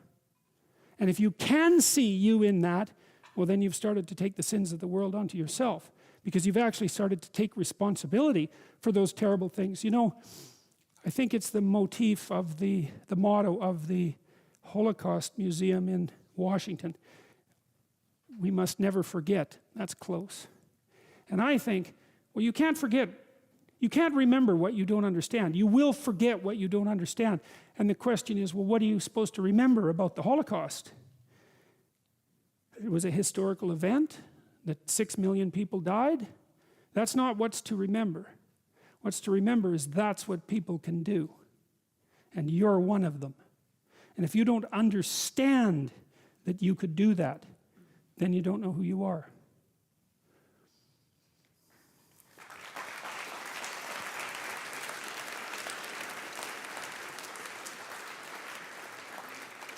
So God's making a case here. He's making a case that the people of Sodom and Gomorrah have sinned, and that's making a large racket that even God has heard about. That's a very common mythological motif, by the way, that the sins and what would you call it? The sins and noise of humanity can reach such a clamor that even the gods hear and are forced to intervene. That comes all the way from the Mesopotamian creation story. So anyways, it's logical. Yeah, they're sinning. Okay, well, so what? Well, no, not so what. It means that God's offended and that everything is at risk. That's what it means. It's like that's something worth taking seriously.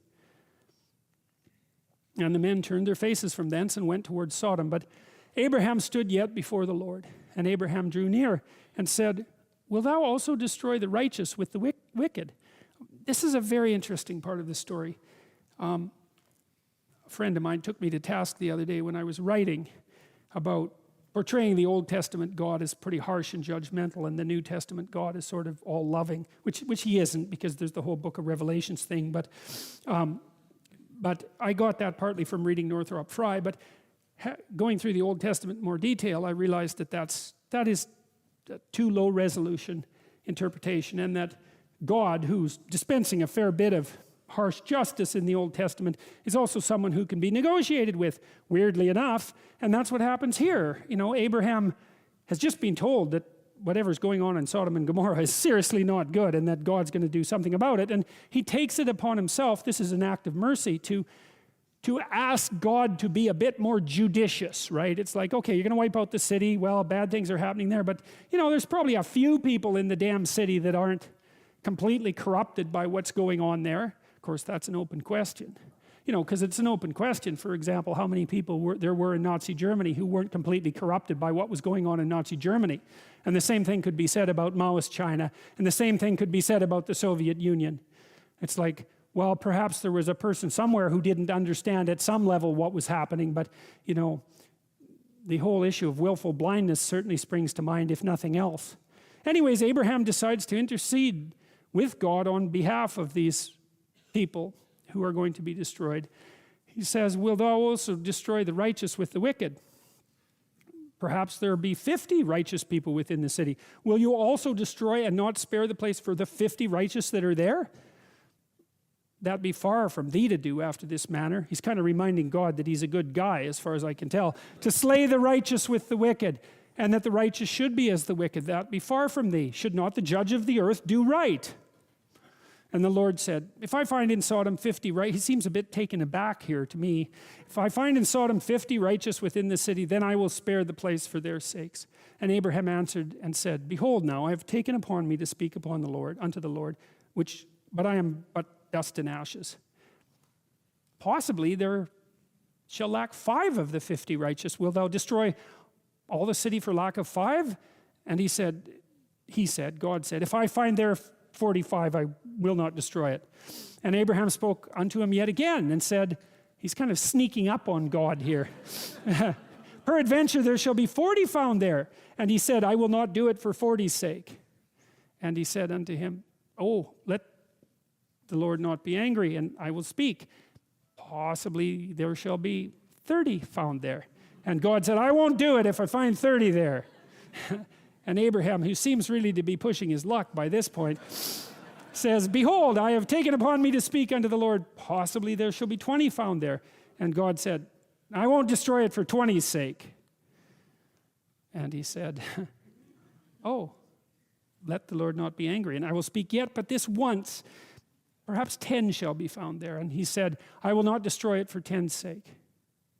And the Lord went his way, and as soon as he had left communing with Abraham, and Abraham returned unto his place. Well, there's 2 ways you can read that part of the story. One is that, 3, let's say, you can bargain with God, even if you're kind of annoying about it, so that's kind of interesting.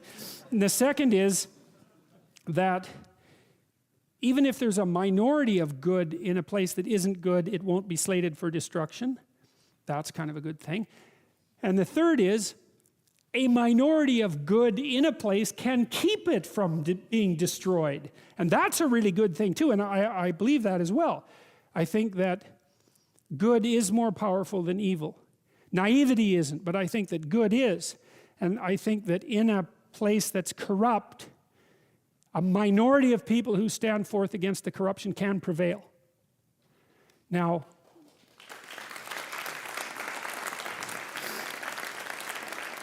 I think one of the best examples of that, again, was Alexander Solzhenitsyn, because he was in the terrible work camps when he wrote his book. He memorized most of it, which is not an easy thing to do when it's 2,100 pages long and set in very tiny font. And he memorized most of it, and then he wrote it. And it was one of the things that brought down the Soviet Union. It was published in the 1970s, first of all in the West. And the first thing that happened, at least initially, was that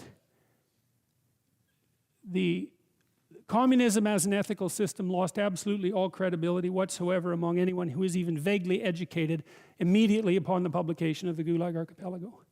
He pulled the moral slats out from underneath it.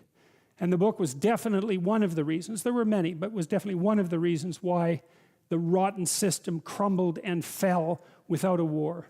And that's a great example of how one person can take on a tyranny and prevail. So, and he's not the only person who did that sort of thing, because, well, Gandhi did the same thing. I mean, I don't think the English were the Russians, but, things were not so good in India. And what Gandhi did in India, under the influence, by the way, of Leo Tolstoy, was also a remarkable example of a single person intervening in a catastrophe and setting it far more right than it could be. So, and there came two angels to Sodom at evening, and Lot, remember Lot is Abraham's nephew, sat in the gate of Sodom, and Lot, seeing them, rose up to meet them, and he bowed himself with his face toward the ground. And he said, "Behold, my lords, I turn in, I pray you, into your servant's house, and tarry all night, and wash your feet, and ye shall rise up early and go on your ways." So he's Abraham's nephew and kinsman, and acting in exactly the manner that Abraham does. He shows hospitality to these people. And they said, no, we'll stay in the street all night. And he insisted, he pressed upon them greatly, and they turned in unto him and entered into his house. And he made them a feast and baked unleavened bread, and they did eat. But before they lay down, the men of the city, even the men of Sodom, compassed the house round, both old and young, all the people from every quarter. And they called unto Lot and said unto him, "Where are the men which came into thee this night? Bring them out to us, that we may know them." Well, that's the part of the story that's been used as a diatribe, let's say, against homosexuality, because to know is to engage in sexual intercourse. And the inhabitants of Sodom and Gomorrah were willing to tear the strangers out of Lot's house and use and abuse them as they saw fit, right? And so what are they doing?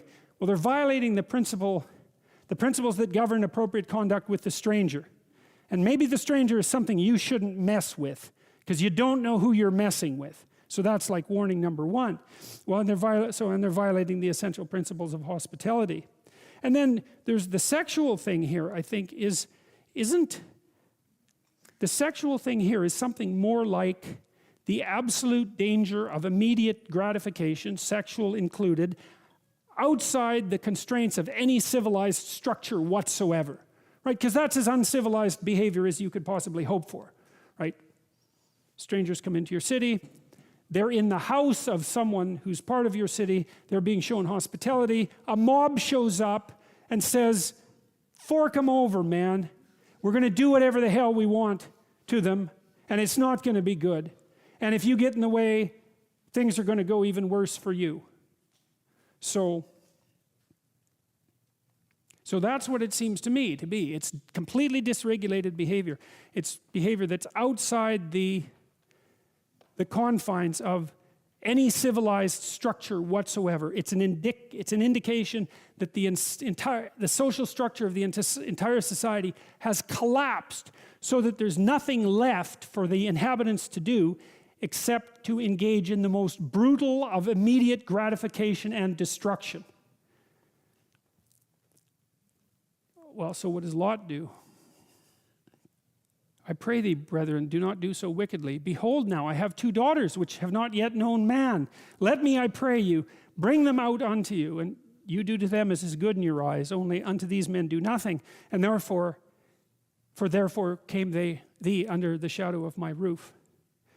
Well, it's hard to know what to make of that, you know. I mean, it doesn't exactly seem like the advisable thing for Lot to do.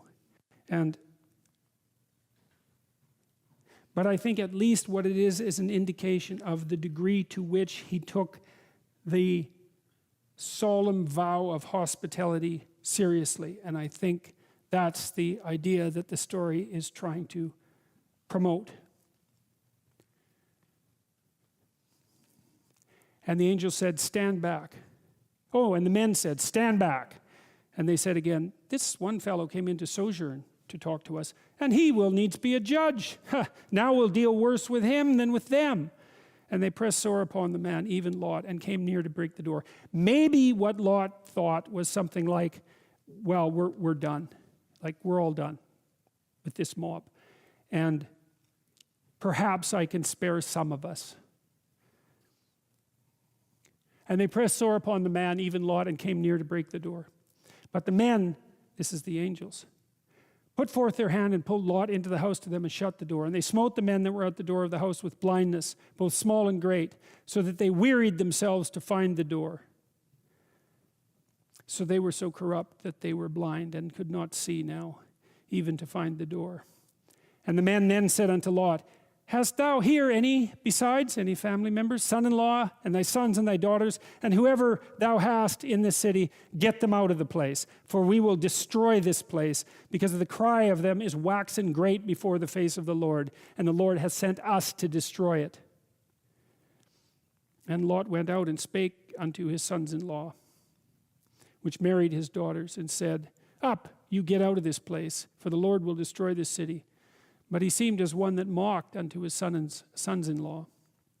And when the morning arose, then the angels hastened Lot, saying, "Arise, take thy wife and thy 2 daughters, which are here, lest thou be consumed in the iniquity of the city." And while he lingered, the man laid hold upon his hands, and upon the hand of his wife, and upon the hand of his 2 daughters, the Lord being merciful unto him. And they brought him forth and set him without the city.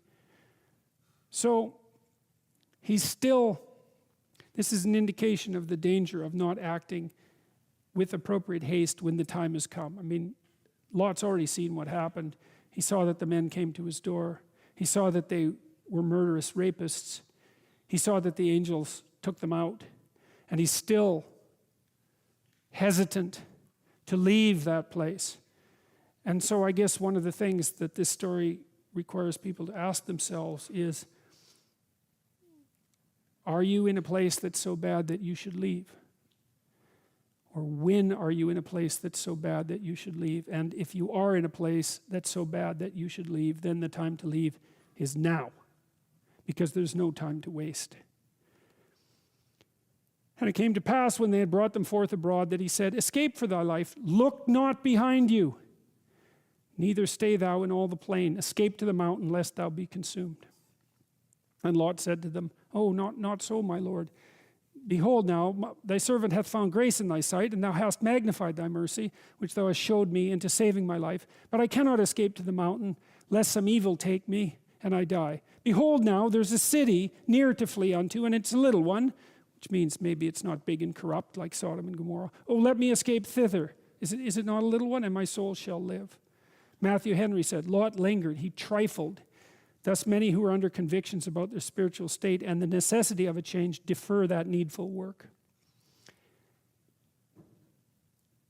And he said unto him, "See, I have accepted thee," the angel. And he said unto him, "See, I have accepted thee concerning this thing also, that I will not overthrow this city for the which thou hast spoken, the small city. Haste thee, escape thither, for I cannot do anything till thou be gone hither." Therefore the name of the city was Zor. That's where Lot went. The sun was risen upon the earth when Lot entered into Zor. Then the Lord rained upon Sodom and upon Gomorrah brimstone and fire from the Lord out of heaven.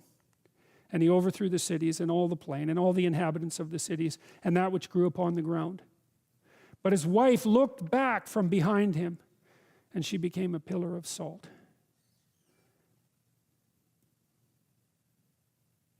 No nostalgia for catastrophe. I think that's what that means, is that when you leave what's not good, you wash the dust off your feet and you don't look back. And that's a very harsh lesson. This is echoed a bit in the New Testament. The idea of the necessity for immediate action. These are some of the harsher words that Christ said. This is from Matthew 8. Christ is addressing a multitude and asking people to follow him. And a disciple comes up to him and says, "Lord, suffer me first to go and bury my father." Seems like a perfectly reasonable request. But Jesus said unto him, "Follow me, and let the dead bury their dead." This is from Matthew 12.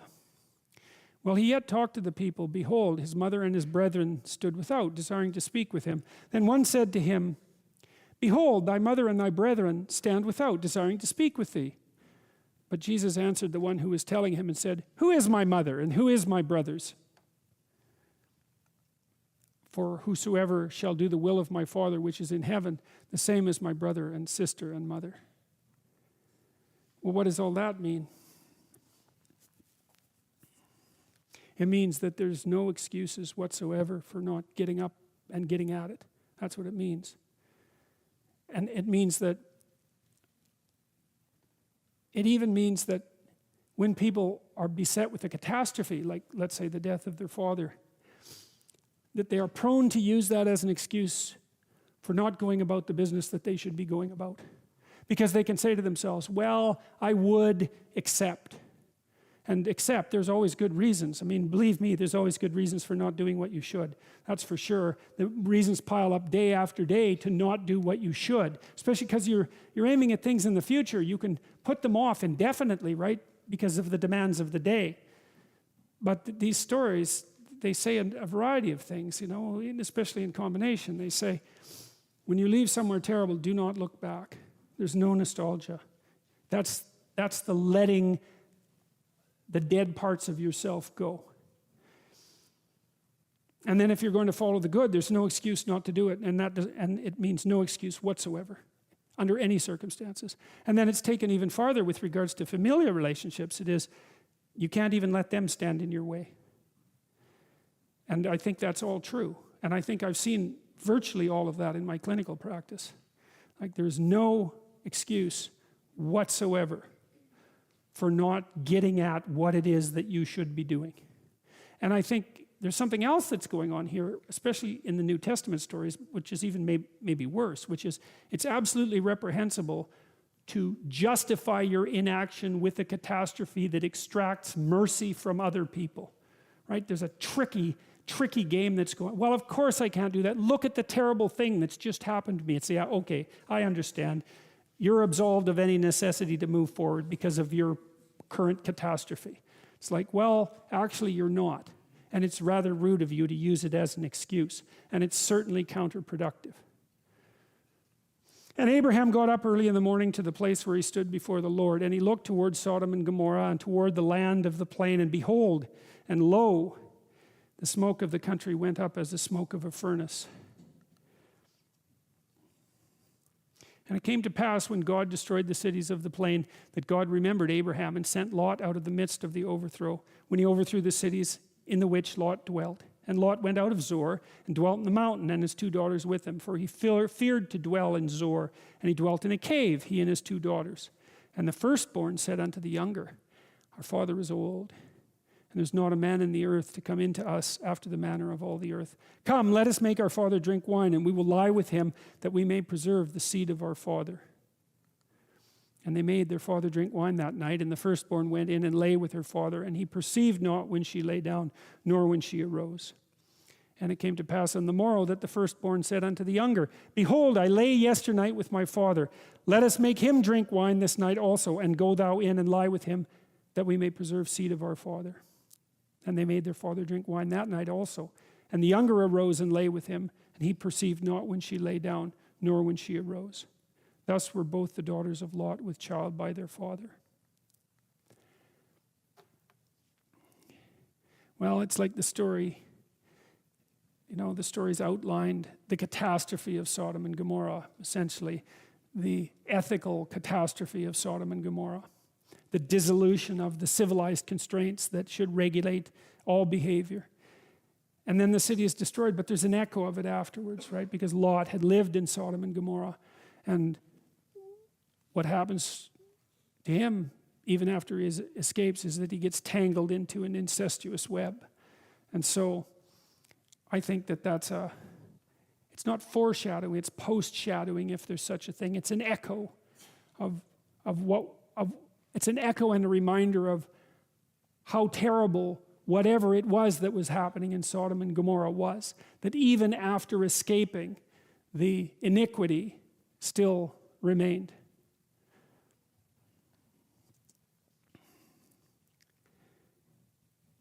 Well, that's a pretty good place to stop. We got through 2 of 3 stories, so that's not too bad. Next week, I'll talk about the sacrifice of Isaac and see if I can get into the next stories as well. And next week is the last lecture, except I talked to the theater people, and it looks like I'll be able to rent the theater once a month, at least for the next 4 months. So I'm going to do that, and I'll announce when I'm going to do that, and I'll continue doing this probably as long as you'll continue to come and listen.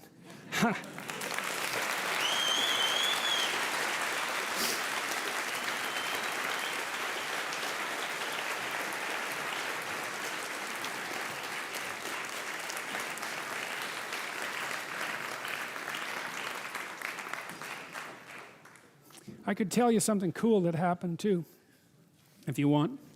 So, some of you may know that there was a memo leaked at Google. Yeah. How many of you know about that? Oh, wow. A lot of you. So, a colleague of the man who released the memo got a hold of me yesterday and said that the man who wrote the memo wanted to talk to me. So I interviewed him today. I made a YouTube video out of it. We went over his memo, which was scientifically accurate in my estimation. And so I'm going to release that hopefully tonight. So we'll see how that goes.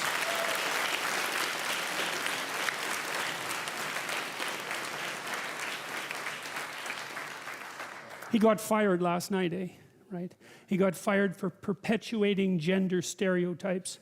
He told me today that his last performance review, he had been given superb, which is the top few percentiles of the employee distribution at Google, right? Perpetuating gender stereotypes. I went through his document. I don't think he said a single thing that wasn't substantiated by a fairly dense scientific literature. Not to say that the scientific literature is necessarily 100% correct, because it never is, but certainly to say that he was not merely spouting out a misogynistic and ethnically biased opinion. Quite the contrary. So we had a nice discussion about that today, and hopefully the discussion will continue. So, all right, questions? Hello. So how does it feel to be a grandfather? Well, it's great. I mean, look, a couple of things about that. I mean, my daughter has had a catastrophic life in many ways. A lot of things went wrong with her physically, really bad things, and this went perfectly. So, like, thank God for that.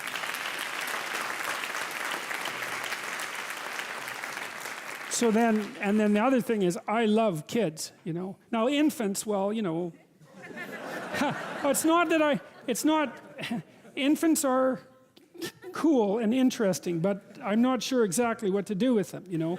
But once they're about 6 months old, and then from then on, like, I love having kids around, so I'm thrilled about the fact that this has happened. So hooray, you know, hooray.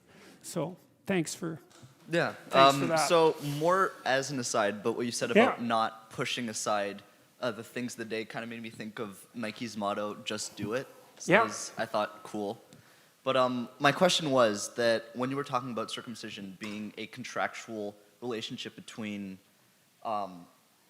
sacrifice and compared it to a girl having a period, that didn't make a lot of sense to me. But also, it seems to me that it being a sacrifice requires some form of willingness, basically, from the one having circumcision. And I don't necessarily want to put forward what you said you specifically didn't want to address as to infants not having any choice in the matter, but more in the context of it being a sacrifice. How does that? I think that's how a modern person would see it, and I think that there's some utility in that, but it's incomplete to some degree, because one of the things that happens with God and Abraham is that God tells Abraham that he has to take care of his family, his children. Now the question is exactly how do you take care of your children, and the answer is sometimes you make decisions for them. Now, you might say, well, it'd be better if they could make the decisions for themselves, and that's actually the case. So you might say, well, I won't bring my kids to church because it'd be better if they could make the decision for themselves. And that's what I did with my kids, But I'm not so sure that was a good idea. And the reason I'm not so sure it was a good idea was because there are a bunch of things they didn't learn.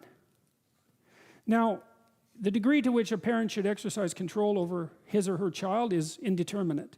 But I guess the hope is that you exercise the minimum amount of control necessary to maximize the child's probability of success. And that certainly requires adopting responsibility for making decisions as well, because the child can't make decisions. You can't just let the child lay there and make decisions, right? That's just not going to happen. And so you might say, well, Abraham has no right to impose something like circumcision on his children. And because it's a sacrifice, it's something that they should be doing themselves. But the problem with that is that Abraham also has no right to abdicate his responsibility to his children in the name of some hypothetical mercifulness. And those two things have to be balanced. Well, according to the story, Abraham got the balance right because, of course, he's made this covenant with God. Now, exactly what that means in people's day-to-day lives, well, that's a harder issue. But I would say, I think in the modern world, people err on the side of, I don't know. I think they're more likely to err on the side of taking insufficient responsibility for their children, letting them be free in ways that aren't productive. That's how it looks to me, often because they're afraid of their children. So that's about the best I can do with that.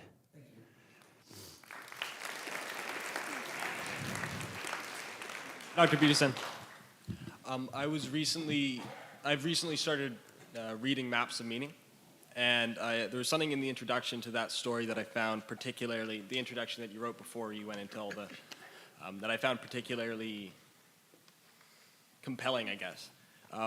The part when you're talking about the split that developed in your psyche when you were, Yep. I think you talked about it in one of the earlier lectures. Yeah, I talked about it a little bit today. Yeah, a little bit today as well. Yeah. You said something in that paragraph there that what you said was you have to earn the right to identify with an idea. Yeah, certain ideas for sure. With certain ideas for sure. So basically my question is, how should a young person such as myself, who doesn't have a whole lot of life experience, be able to read literature and psychology and interact with the wisdom of culture and then incorporate it into a structure that's still authentically their own? Well, look, I think the way you asked that question means that you're actually doing a pretty good job of that. Well, I mean that because that was a very carefully formulated question, and it was obvious that you were actually looking for an answer instead of trying to tell the audience a bunch of things that you knew, which often happens with questions, right? And it's very annoying for the audience to be subject to questions like that, right? Because it's a form of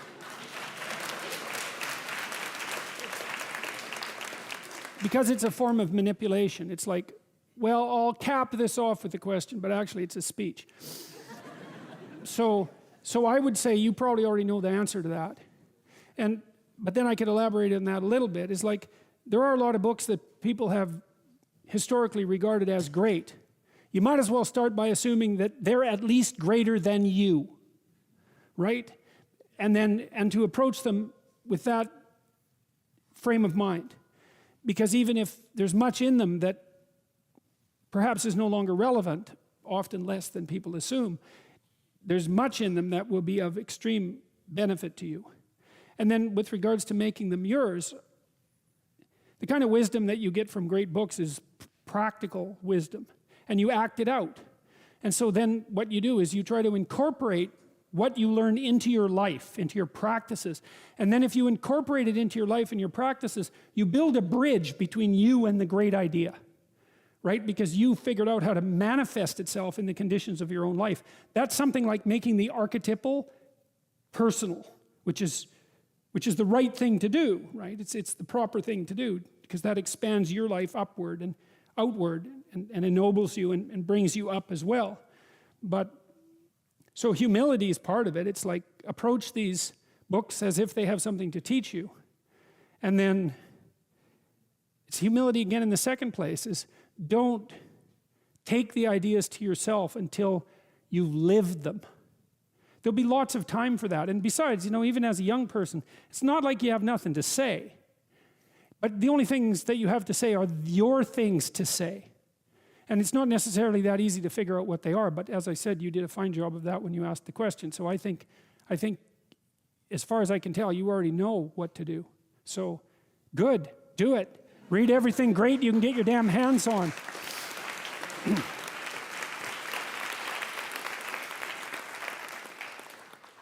Hello, Dr. Peterson. So a lot of your work, a lot of your lectures recommend the audience tackle life with a lot of attention and intention. And, in my kind of personal gateway drug to philosophy has been more Eastern philosophy, and like the Bhagavad Gita and the work of Alan Watts and Taoism. And what I noticed, I may be wrong, but this is a common theme in Eastern philosophy, which is more passive, non-action, don't make as many plans. I wonder how you reconcile that and how you are reconciling that, because you mentioned earlier in previous lectures that you've read the Tao Te Ching. How do you reconcile those two different views? Well, I think first that the Tao Te Ching in particular isn't about inaction, it's about minimal proper action. And it's also about minimal proper action after a tremendous amount of sacrifice, right? So the sage that's speaking forth in the Tao Te Ching has already let go of almost everything that he needs to let go of. And a tremendous amount of what you're reading in the Eastern philosophies is predicated, I think, at least in part, on the idea of sacrifice. There's lots of things that you're grabbing onto, like the monkey, with the jar, that's actually causing your misery. And so sometimes letting go is the right way of moving ahead. But to me, that ties into this idea of sacrifice. So now whether there's more than that, whether there's more intentionality in Western philosophy and less intentionality in Eastern philosophy, I'm not exactly sure. One way of mediating between those two was formulated, at least in part, by Carl Jung. He pointed out that the archetypal figure for the West died at 32. And so to some degree, the outgoing, extroverted, let's say, nature of the West is a consequence of its youthfulness, in some sense, its useful ethos. And that the East, Buddha died at a fairly ripe old age. And even in the Hindu practices, if I remember correctly, in many Hindu temples, there's a lot of erotic sculptures. An idea is something like, if you can't get past the damn erotic sculptures, it's not time to go into the temple. But it's more than that. It might also be that if you're young, it's not time to get past the erotic sculptures. So maybe there's a moving forward into life in youth and a letting go in the latter part of life. And that was Jung's way of mediating between those two traditions. I think they're tightly aligned with regards to the importance of sacrifice. It frequently is the case that it's your desire, Maya, let's say, your desire, that's causing your suffering, right? And so there's an emphasis in Buddhism, even more than in Taoism, I would say, on letting go of what's making you miserable. But you remember, the thing about Buddha is that he got enlightened under the bo tree, right? He basically stepped into the city of God. He stepped into nirvana. And he could have stayed there. But he chose to come back because he decided that he had a responsibility to rectify suffering in the rest of the world, that it was not sufficient for him to be enlightened while everything else was left in a state of insufficiency and suffering. And so I wouldn't call that inaction, you know?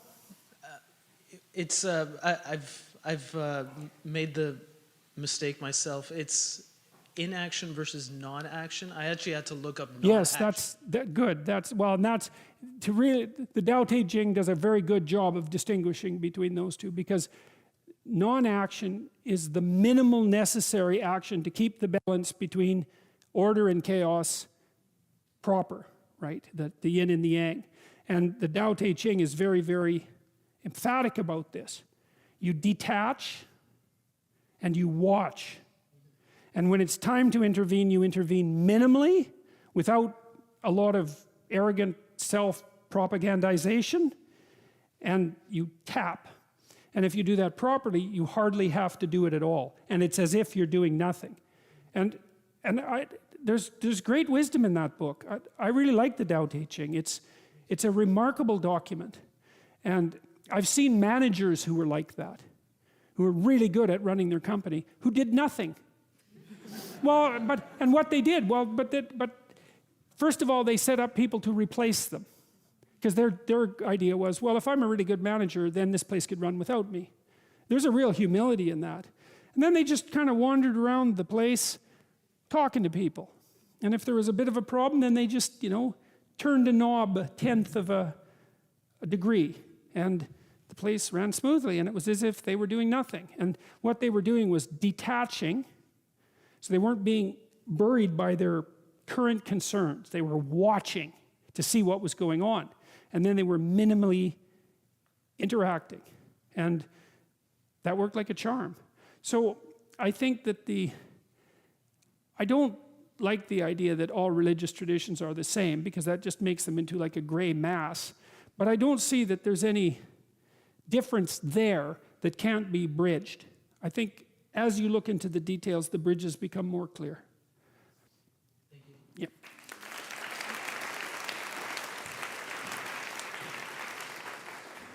I'm Mr. Peterson. First things first, thanks for kicking my ass. I'll get you to speak into the microphone, especially when you're saying self-deprecating things. Just let everybody hear you. Okay. First things first, thank you for kicking my ass. It's my pleasure. What's happened? What's happened to you as a consequence? As a consequence Yeah. of you kicking my butt. Yeah, well, or of you seeing it that way anyways? Well, mainly, I've had whatever you say, right, is something I've thought but not have been able to articulate, right? So it's been very helpful in that regards, and kind of saves me a lot of time, no? Yep, good. My main question is actually something you said a couple lectures ago. It was something along the lines of family. The history of your family, kind of like the sins of your family, something like that. Yeah. You're facing it all the time. Yeah. Can you expand on that more? Well, there's this idea in the Old Testament that your sins might be visited unto your family 7 generations down. Seems kind of harsh. But, when you're confronting, maybe your father's tyrannical. Yeah, but, maybe his father beat the hell out of him. And maybe his father's father was a vicious alcoholic. And you just bloody well don't know how far back that goes.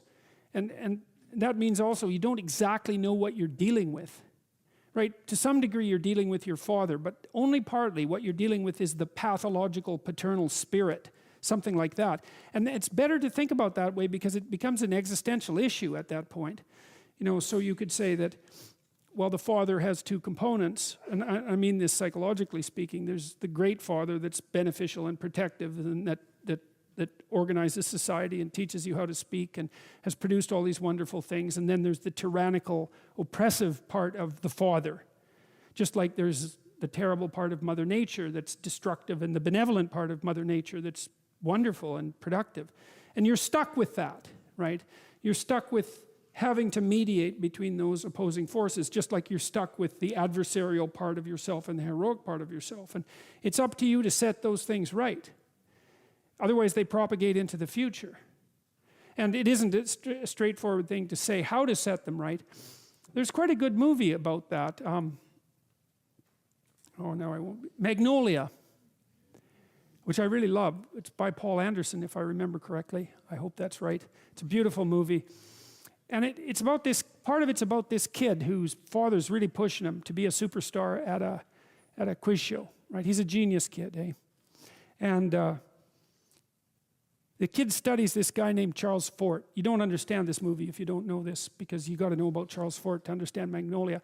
Charles Fort was this weird old guy who got rich with an inheritance when he was like 20 and spent the rest of his life in libraries looking up impossible things and documenting them. Impossible things that couldn't happen from a scientific perspective, that were well attested to by multiple observers. And he produced this newspaper called the Fortean Times, which still runs. Anyways, in Magnolia begins with this guy who falls out of a building and then is shot by a woman who misses her husband with a rifle as he falls. And I think she's charged with murder. And the street names have something to do with the deaths and his fall, and all of that happened. And then in the movie, there's a rain of frogs.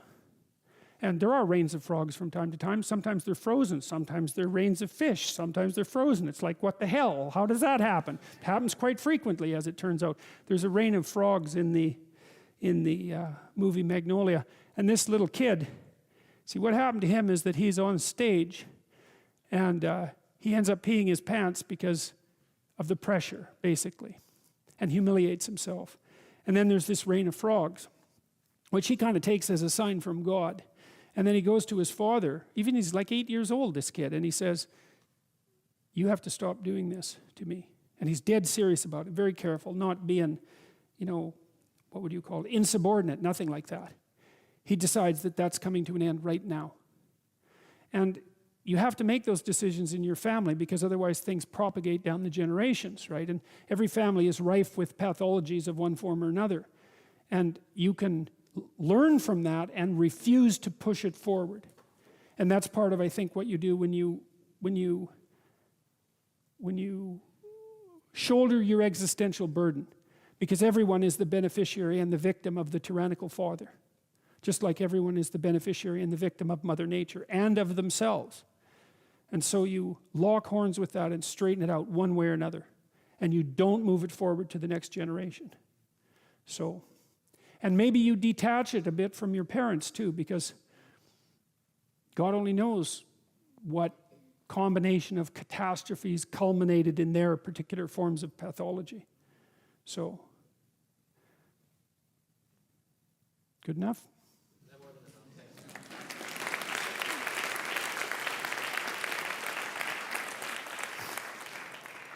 So this week we've had the Google thing. There was the YouTube thing that happened last week. What's going on with censorship, and what should people do about it?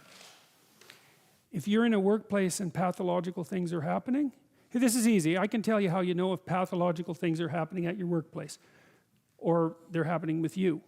One of the two, but you can straighten that out. If you're being required to do things that make you weak and ashamed, then stop. Don't do them. Like one of the things I learned from Solzhenitsyn and Frankl was that systems go terribly out of control when people don't stop them when they're going mildly out of control. And you might say, I should just keep my goddamn head down and shut up. It's like, maybe you should. Like, that's not bad advice. You don't want to make unnecessary enemies, and you don't need any more trouble than you need. But you got to ask yourself on a day-to-day basis, what makes you think you're not selling your soul? And there's so much foolishness going on in the mid-level bureaucratic world now. That's where all the tyranny seems to be focused. And the reason that it multiplies is because sensible people say nothing when they should say something. And what's so strange about that is that there are way more sensible people than people who aren't sensible. They're just not as noisy. So what you'll turn out if, so let's say something's bugging the hell out of you at work. Well, then you have to prepare to find another job. That's the first thing you have to do. I don't think that you should find another job, but you should prepare to find another job. And if possible, you should prepare to find a better job. Because if you can't tell someone to go to hell, then you can't negotiate with them. And if they've got you over a barrel, then you can't say anything. So you gotta set yourself up so you've got some mobility. And actually, that's a really good principle in your life, period. You should set yourself up so that you have a lateral move at hand. And then you should find out, well, are there things at work that are disturbing my soul? And you find that out. First of all, you ask yourself, okay, I'm disturbed at work. Okay, I'm probably weak and deceitful and useless and lazy. You might as well start with that. And then you talk to some people, like your wife, your friends, your coworkers, and find out, are you stupid, deceitful, and lazy? Or is there something not so good going on at work? And so if you can then eliminate your own personal pathology as a cause of your dissatisfaction, then maybe there's something rotten in the state of Denmark. And maybe you should say something about it before the whole goddamn thing collapses, because that can happen. It can happen in companies a lot faster than people ever think. And you may find that, well, first of all, you may find if you say something, well, first of all, that's an adventure, that's for sure. That's a bloody adventure. And you have to do it carefully. And you have to be prepared for it. But it might be the best thing that ever happened to you. And the other thing is, if you're careful about it, you get your words right. And this is strategic battle, right? It's not something you wander into carelessly. Then you may find that there's lots of people who feel exactly the same way you do, and that you've actually cottoned on to something. You're a canary in a coal mine, and not just some psychopathic mouthpiece. So you got to ask yourself when you go and do what you do, is this making you stronger? Is this making you weaker? And if it's making you weaker, then you got to ask yourself, do you really want to be weaker? Because the weaker you get, the more you're tyrannized. And then worse than that, the weaker you get, the more bitter you get. And the more you'll work towards terrible things, the more you'll snap at your wife, the more you'll kick your kids, It's no joke to be tyrannized at work. And so I would say you have an ethical responsibility as a citizen to forthrightly confront creeping tyranny no matter where it occurs. And part of what we're learning, I would say, from these stories, if we're learning anything at all, is that if you're aimed at the good, which is a question you really got to ask yourself, if you're genuinely aimed at the good, then take heart, because you're a lot stronger than you think. So I have a follow-up question. Okay. So I'm speaking to, there's lots of people who are in this situation. People at universities and corporations all over the place. Google is not the only company that is imposing probably not the worst. Repressive freedom of speech denying workplace codes. And everybody feels alone, right? They're all like, why should I stand up, be a martyr, get fired? This guy at Google got fired. Yeah. What's the point? I'm asking rhetorically. Good. No, it's a good question. And how do you convince people that there's a point to standing up when it appears to be futile? Well, the first thing I think is you convince them that it's not futile. It might be difficult, but it's not futile. If you get your words right and you have something to say, there'll be an impact of those words. It might not be the impact that you would choose. But the other thing you got to tell people is, pick your poison. You may be in a situation where you don't have a cakewalk to the Garden of Paradise. You got tyranny or famine. Those are your choices. But you get to pick which one you have. And I would say if you're being oppressed, and I mean in your soul, by what you're required to swallow at work, well, you think you're not paying a price for that? You got no self-respect, and rightly so. But worse than that, you're an agent of your own destruction. You're destroying your own ideal, and you're letting people who are weak and corrupt win. And if you stood up and stood up properly, but you have to put yourself in order to do this, at least to some degree, right? You can't do it casually. You have to do it from some position of preparedness and strength. Then what makes you think you couldn't scare them back into the corners? And that would be a good thing. And the alternative personally is bad because there's a psychological degeneration that goes along with it. I've seen this with many, many of the people that I've worked with who have been tyrannized in the workplace to the absolute detriment of their psychological and physical health, right? To the point of collapse, confronting these crazy, crazy things when they were sensible people.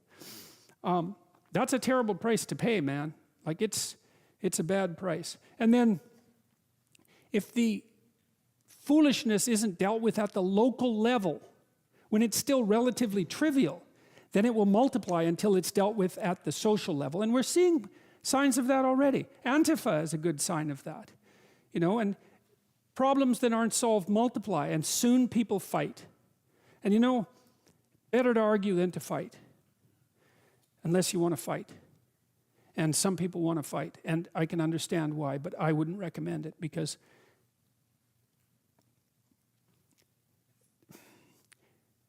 that doesn't lead good places. It really doesn't lead good places. So I'd say you have a duty. Maybe that's why you stand up. It's because you have a goddamn duty to stand up and just say what you have to say. You don't even have to be trying to make a point exactly or trying to get something done. It's like, this is how it looks to me. That's what that guy at Google did. He wrote this memo and he said, I talked to him today. He said, well, he went to a diversity training seminar and he thought, no, I don't agree with that. And so then they asked for feedback. So we wrote this document a month ago. This was written a month ago. Got no real response to it. Well, it bounced around inside Google until a lot of people, got interested in it, and then it escaped into the outside world. But all he was doing was he was told a bunch of things he didn't think were true. He wrote down a bunch of things he thought were probably true. He launched that out and said, well, I think these things are probably true. It's like, well, probably they're true. Well, so he paid a price for it, but maybe we'll see what sort of price he paid for it. Man, he's going to be a lot tougher in 2 years than he was 2 years ago. So they actually asked for his feedback? No. And that's why he wrote that down? No, they didn't answer his feedback. No. But, well, you can watch the video. The story's there, but that's kind of the outline of it. So sorry to monopolize this. I have one other question about this, and I think it's important. Aside from Google just being a workplace, right, it also controls, they own YouTube, right, which is imposed a new censorship scheme. And it controls a huge amount of the information that people get. This is true. And so what happens to society when companies such as Google, which control our information, start to censor not just themselves and maybe the information that's coming out to the rest of the world? How much is this already happening? Yeah. And how much? How about if we refuse to find out? That would be good. Like I reviewed this guy's document. I did that yesterday. And everything he said was validated by the scientific literature. So what has happened is that someone has been fired publicly by a major corporation for stating well-grounded scientific truths. Right. They're exactly the sorts of things that I say in my classes, for example. And the reason that I say them is because I read the literature. It's not because I'm personally happy about the facts. I think IQ research particularly is so dismal that you can't possibly read it without being seriously disheartened. If I could reconstruct the world so that the IQ research wasn't true, well, it'd sure be tempting, But that's not how science works. Science doesn't tell you what you want to hear. It just tells you the way it bloody well is. And he got pilloried for revealing a good fraction of current scientific knowledge about gender differences. Okay, that's not good. And as you said, that's a big company and it controls our communication. It's how about we do what we can to ensure that these large communication companies don't get to impose a factually false ideological structure on the rest of the planet. Well, you can think about supporting this guy who blew the whistle. There's a fundraiser for him online. He could use some money. He wants to sue Google. Yeah. You know, maybe we could let them know that hiring a human resources director who's also concerned with equity is probably not a good idea for a capitalist company. Why in the world would you hire your own enemies? I don't understand that. So, well, we'll see how the dialogue continues. But back to the personal, like, you need to say what you think because that's where you come from, right? And if you don't say what you think, then you kill your unborn self. That's what you do. That's what Cain did when he killed Abel. And that's why his punishment was unbearable. You know, you have things in you that are struggling to come to the light. That's the truth you need to utter. And you need to utter that truth because without that truth, you cannot live in the world. Because the world's real and you need truth to live in the world. And if you stifle your truth, well, how can that be anything but something that brings about hell? How could it be any other way? So you think, well, why should you speak up? That's easy, because the consequences of not speaking up, although delayed, are far worse. That's the reason. That's the reason. If it can't be courage, it could at least be prudence. So, yeah.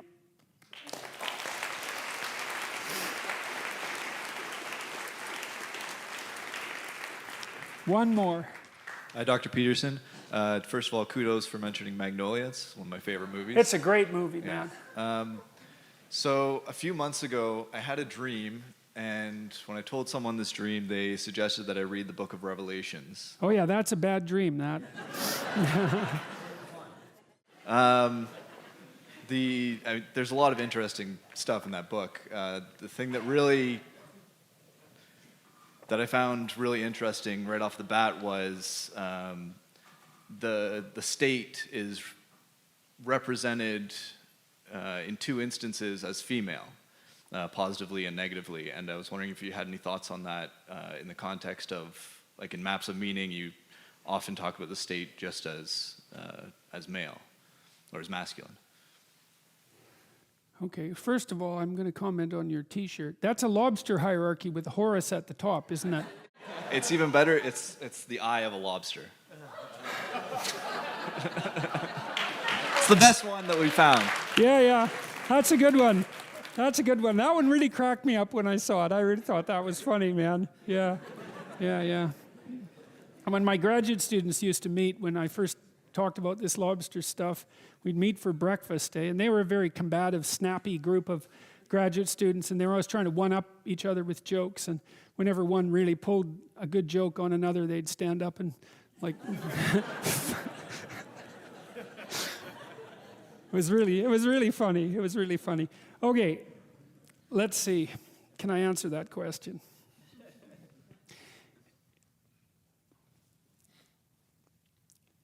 You know how if you look at a room, every color that you see is dependent on every other color in the room, right? Your eyes adjust to that. So for example, if you're in a room bathed with red light, your eyes will, in some sense, remove the red so you can still see the colors. Okay. So your perception is to some degree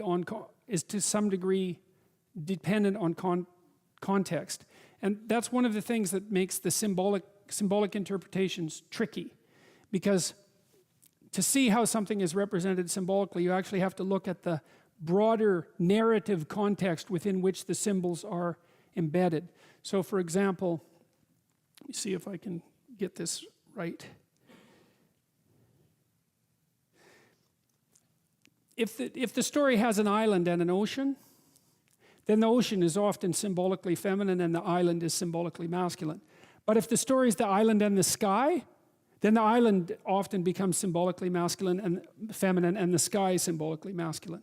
And you might think, well, how can the island be masculine and feminine at the same time? And the answer is, well, it depends on what it's being contrasted with and why. And so that's part of the key to the change in symbolism in the book of Revelation. And so it isn't inevitably the case that